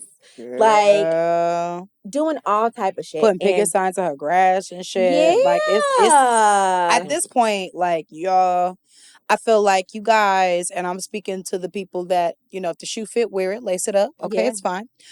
You have to be able to respect opinion, even if it differs from yours. You showing up to someone's house, you showing up to someone's job to harass them. You sending hella messages, you calling hella late at night. You have to understand that this person is still a person. It doesn't matter how they feel. It doesn't matter what they think. It doesn't matter what their stance is. You think that these people who are in these higher positions have some sort of duty to you to expose everything that they're going through in their life, and the reality is no, they don't. Not at all. When I speak, when I'm putting forth a message, we can have dialogue in that time bracket where I've put forth this message. But when I'm at home with my family, I am at home with my family. Y'all need to be more respectful. Please. Yeah. All of y'all. So I want to ask you then. Yes, so pull it in. So this has been a I'm telling crazy. you. This has been a dope. This is a family affair. This is super crazy. Like Nah, I didn't expect to get this. Nah, like I'm telling you, how this worked out, it was supposed to be a fun. We were supposed to have like 2 hours. I'm glad that. You just gave us 2 episodes. It's like, we can break this up. You see the way God works. You see that? Perfect. We don't even have to record for another week. No. And the best thing about it is she was supposed to be the first guest. I know. Yeah, we wanted you to be number one. You were supposed to be the first one. Oh, really? But she was number one. Yes, but they just kept getting pushed back, so we had to move around. So this was the interview that we've been pushing for. Just trying to get the day. Like, man, we gotta get her while she's here. Gotta get her. Come back. So I want to know mad hot fire. You feel me? Listen, mad. So to tie in this into this episode, I want to know when you are. Let's project. Setting the scene. Let's say 60 years old. Oh my God. You took this time period between then to accomplish a lot of great things. You've moved to the East Coast. You've done a lot of great things in creativity and art. You've probably mentored some youth. You've done all the work to make you that person that you always look to yourself like, I want to be. Yeah. When people speak of you, when they sing your praises, what do you like where this is going? Huh? I already like where this is going. What do you want your stamp to be? Like if somebody, say it's a young lady that's been following you now, she's probably 13 years old, and now she gets to that point, she's in her 20s and 30s, and they ask her who's inspiration for how she was, she say, well, Shayla James for me. Like what do you want those key things to be for her to talk about that? Those like maybe takeaways. you've left for people to be inspired by. I would say she wasn't afraid. She wasn't afraid to fall because she always got back up. She wasn't afraid to try new things. Showing up as her unapologetic self.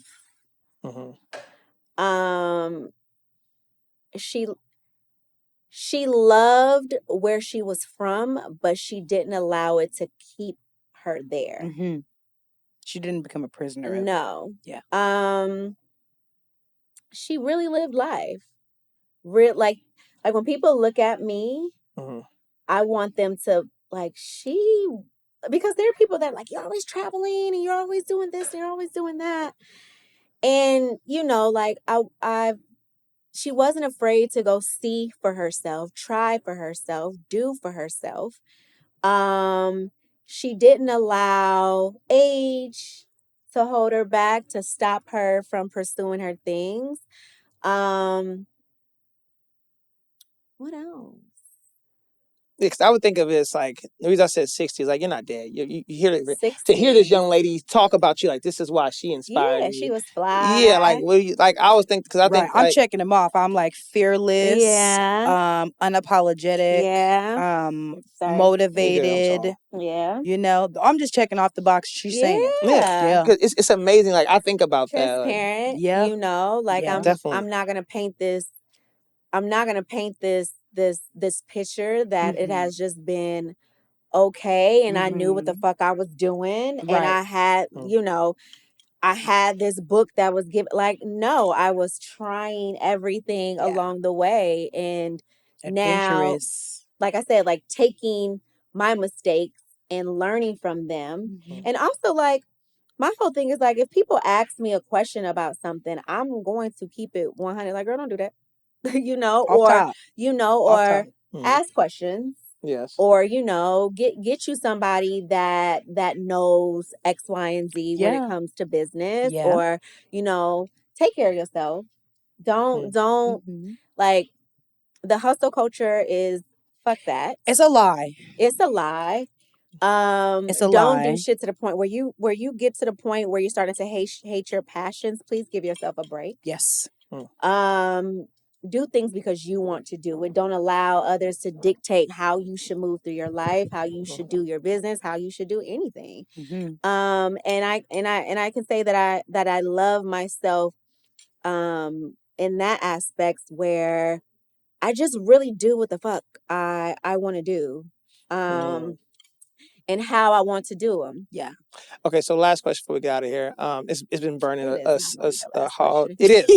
This is mine because I it's been burning a hole in my heart. A hole in your heart. Tex-Mex are Oakland taco trucks. Nah, hear me out though. Hear me out. I've had arguments with people. I've argued with people who were from here and moved to Texas and said that, had the nerve to defend the shit. And I'm just like, that is ass. I'm sorry. God. I come from like the land of taco trucks and taquerias and like Tias and like that shit is me. Listen. So being that I live in Houston. Yeah. Tex-Mex. I need that because the last person disappointed me. I'm like, you can't come back here. You cannot come back here. Taquerias, Bro, when she chose Tex-Mex, you can come back here. You know what? I wouldn't even care if I had the best fucking taco in Houston. I will never say that anything Mexican wise is the best in Houston. But I did find a truck that was really good. It's been a minute. It's been a minute. I've been searching, but I have found. Shout out to that truck. I finally found. But she had to search and find. She had to search. That's what got me mad because she was really like, "Nah, what?" No. I'm like, "You bugging?" Because I don't trust people that are not from. Tried to feed me Tex-Mex. Like there was somebody. Okay, I remember there was this, after the club one time. This girl, she took my friend and I to go get Mexican. And it was like this little taco stand. And it was trash. Oh, no. Like that shit was so disgusting. And she was tearing it up. She was like, it's so good. Da, da, da, da. And I was like, I can't trust you. You're from Atlanta. I don't think that you really know. Y'all don't even have where's the pickled carrots? Where's like all of those things? You are missing those 50,000 different sauces you can put on there. No. So I would honestly say like Tex-Mex is their culture, and I've had some good Tex-Mex, but we're street tacos all the day. Like people argue with. I just did a post on TikTok because I had found this spot, and so then then it's the argument between Bay and LA and all that. I'm like, I feel like California, Cali in has general really great tacos. I definitely feel like Cali Texas. I mean, the border's right there. They have really great tacos. But also, you have to understand, like, people prepare them differently. It doesn't make it nasty. I think I'm just used to a certain preparation. Mm-hmm. But it's Mexico all throughout Texas. So, I wouldn't deny that. But you have to find somebody that knows in order to know what's good, because there are taco trucks all over. And then you have to really... I feel like inside of the Loop, so the Loop is like the 610, and so it's just like the downtown, all of that. I feel like it's more commercialized, but once you go outside of that, then that's where you're going to find the authentic. They can't speak English. That's what I've been looking for. That's all I'm looking for. That's what I'm looking for. That's it. They can't speak Fuck English, up my order. I'm home. I'm on God. And then, you talk like taco, yeah, like, and then you add that accent, like asada, taco, por favor, yeah, I need that. No crema, as if they're gonna understand no you more. cilantro, por favor, like, why do we do that? gracias. I don't want my cook being happy. They in the back, they don't talk at all. Yeah, he just get that little paper, or she get that little paper and get to it. You like tap. And most of the time, the good ass truck, you don't actually remember the name of the truck. No, you remember you where know the it's street. At. Yeah, you know where it's at. We're going to It's not 55th. the name of the truck. Like that's it. I don't know the name of that truck. I know we're going to 55th. Yeah, exactly. You go to First Street taco truck? I might go to First Street. Yeah, we go to First Street. First Street open? Yeah, let's go to First Street. Yeah, but for sure. Side note, some other things about. I was talking to somebody about this yesterday, and you talk about like the bipping, and you talk about the how don't take my tacos. Small businesses aren't protected anymore. Don't bit my tacos. Like it's just like ruthless out here now, right? Compared to that, right? I feel like there was a point when we were growing up where you knew that was a Black business, you didn't touch it. Yeah, that was local. You kind of respected it more. Yeah. Now it's just like we don't give a fuck, basically. So, living in a place where everybody has guns, it has been interesting. Oh yeah, because different. you don't run up on people the same type of way. No. I don't see people breaking into businesses like that. No. Because stand your ground and people can just get shot.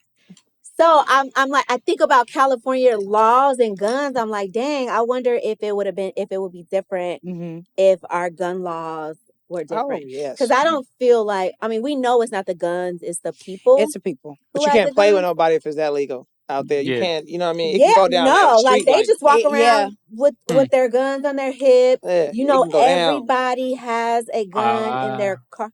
No, keep going. Everybody has a gun in their car. Mama, kids, all of that. Everybody's like, Shayla, are you gonna get a gun? Yeah. I'm so used to living in a place where they're like, oh my God, no, I don't want a gun. Well, like, guns are bad. Okay. That now, like, having to think about that, because I've been to a gun range before, and it was almost like when I was shooting it, I was like, I was, because that shit, the kickback hurt. I was like, no, get this Walla. Yeah, I don't want this.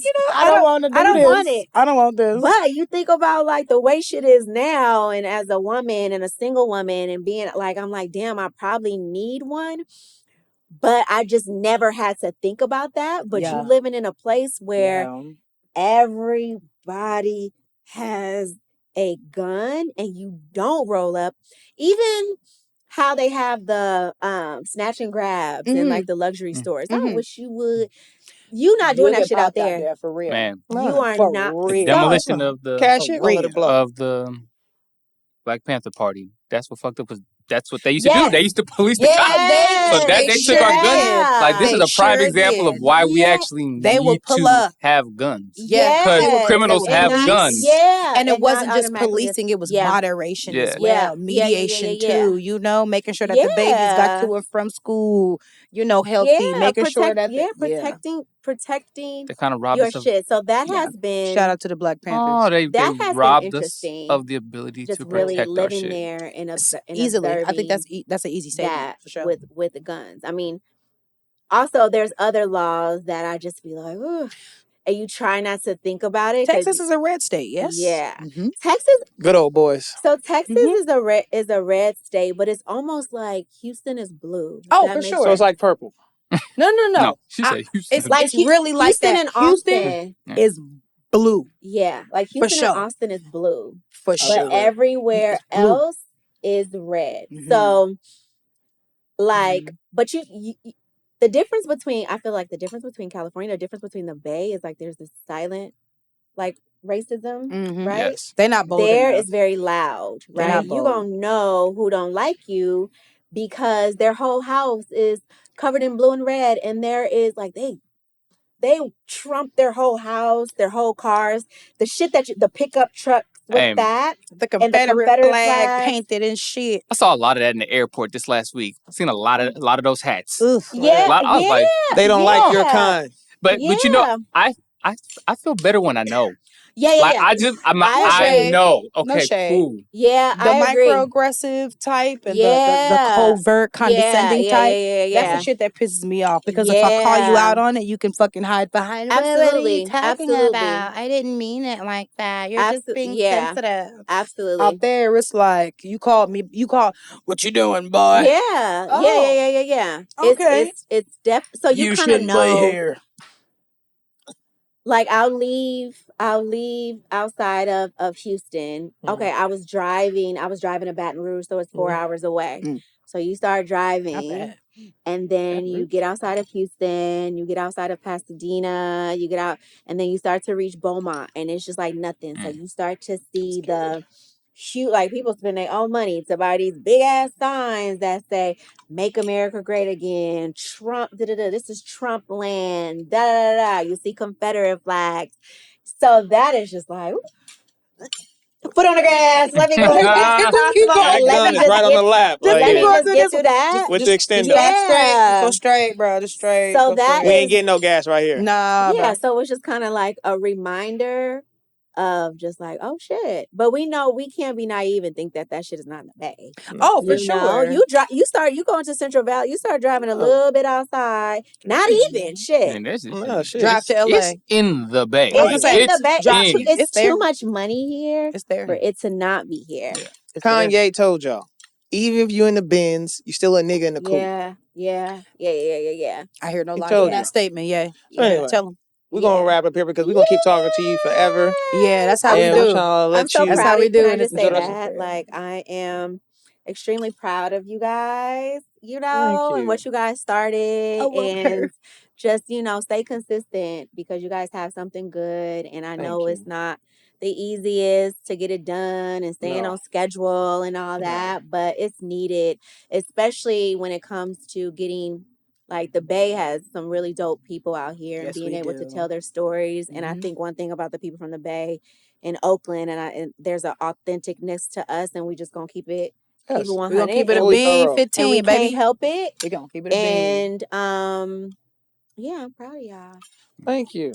Thank you. Thank you, Mama. Well, this has been another episode of Regular Thing Podcast. We want to thank our queen, Shayla James, for pulling up. And listen, she was only in town for a blink of an eye. And y'all missed her because you're not tapped in. Because you ain't lit. You know what I mean? Sign up on Posh and she might approve. Yeah, for y'all to know each other. Just saying. But, and you better have your recommendations. Yeah, with your IG and your number because she might call you. Be like, what's this shit on your gram? She gonna vet you, bro. She gonna vet you. You said you 29 and a half? Yeah. 6 months. Call me 6 months. And just keep supporting your Bay, your Oakland creatives. Keep supporting your people. Like, we need each other, and it doesn't have to be this competition. Yeah. No. Like, attitude towards things. Like, it costs nothing to show a nigga love. When it comes to just show a nigga love. Our Black creatives out here, show up, support, buy them tickets, go to their events.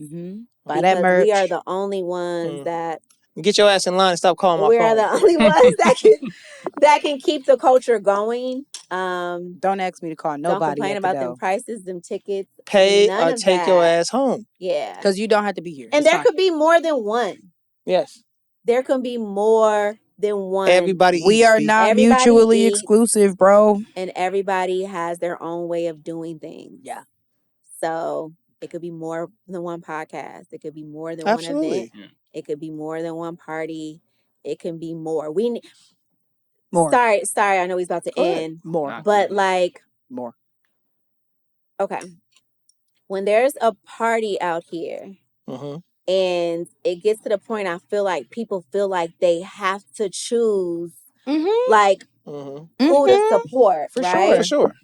And like, we need multiple, because what happens is when that party goes on and then it's done, we're literally sitting waiting for something else to go on. What do we do now? We're waiting for that promoter to come back. What are we doing? Instead of supporting all these other people that are also trying to do the things. Like, we really need multiple spaces. I don't even go out. I was out last night and we were literally walking around like, what is there to do? Nothing. Not a damn thing. Nothing. Like, what is there to do? There is plenty of opportunity to create these spaces, and it's not always going to be full. No. Don't complain and then don't show up. It's not always going to be full. No. But it's the consistency. Yes. But you being there can help make it full. Yeah, for sure. Like we really need that, and stop just talking about it. Yeah. And be about it, and help each other eat.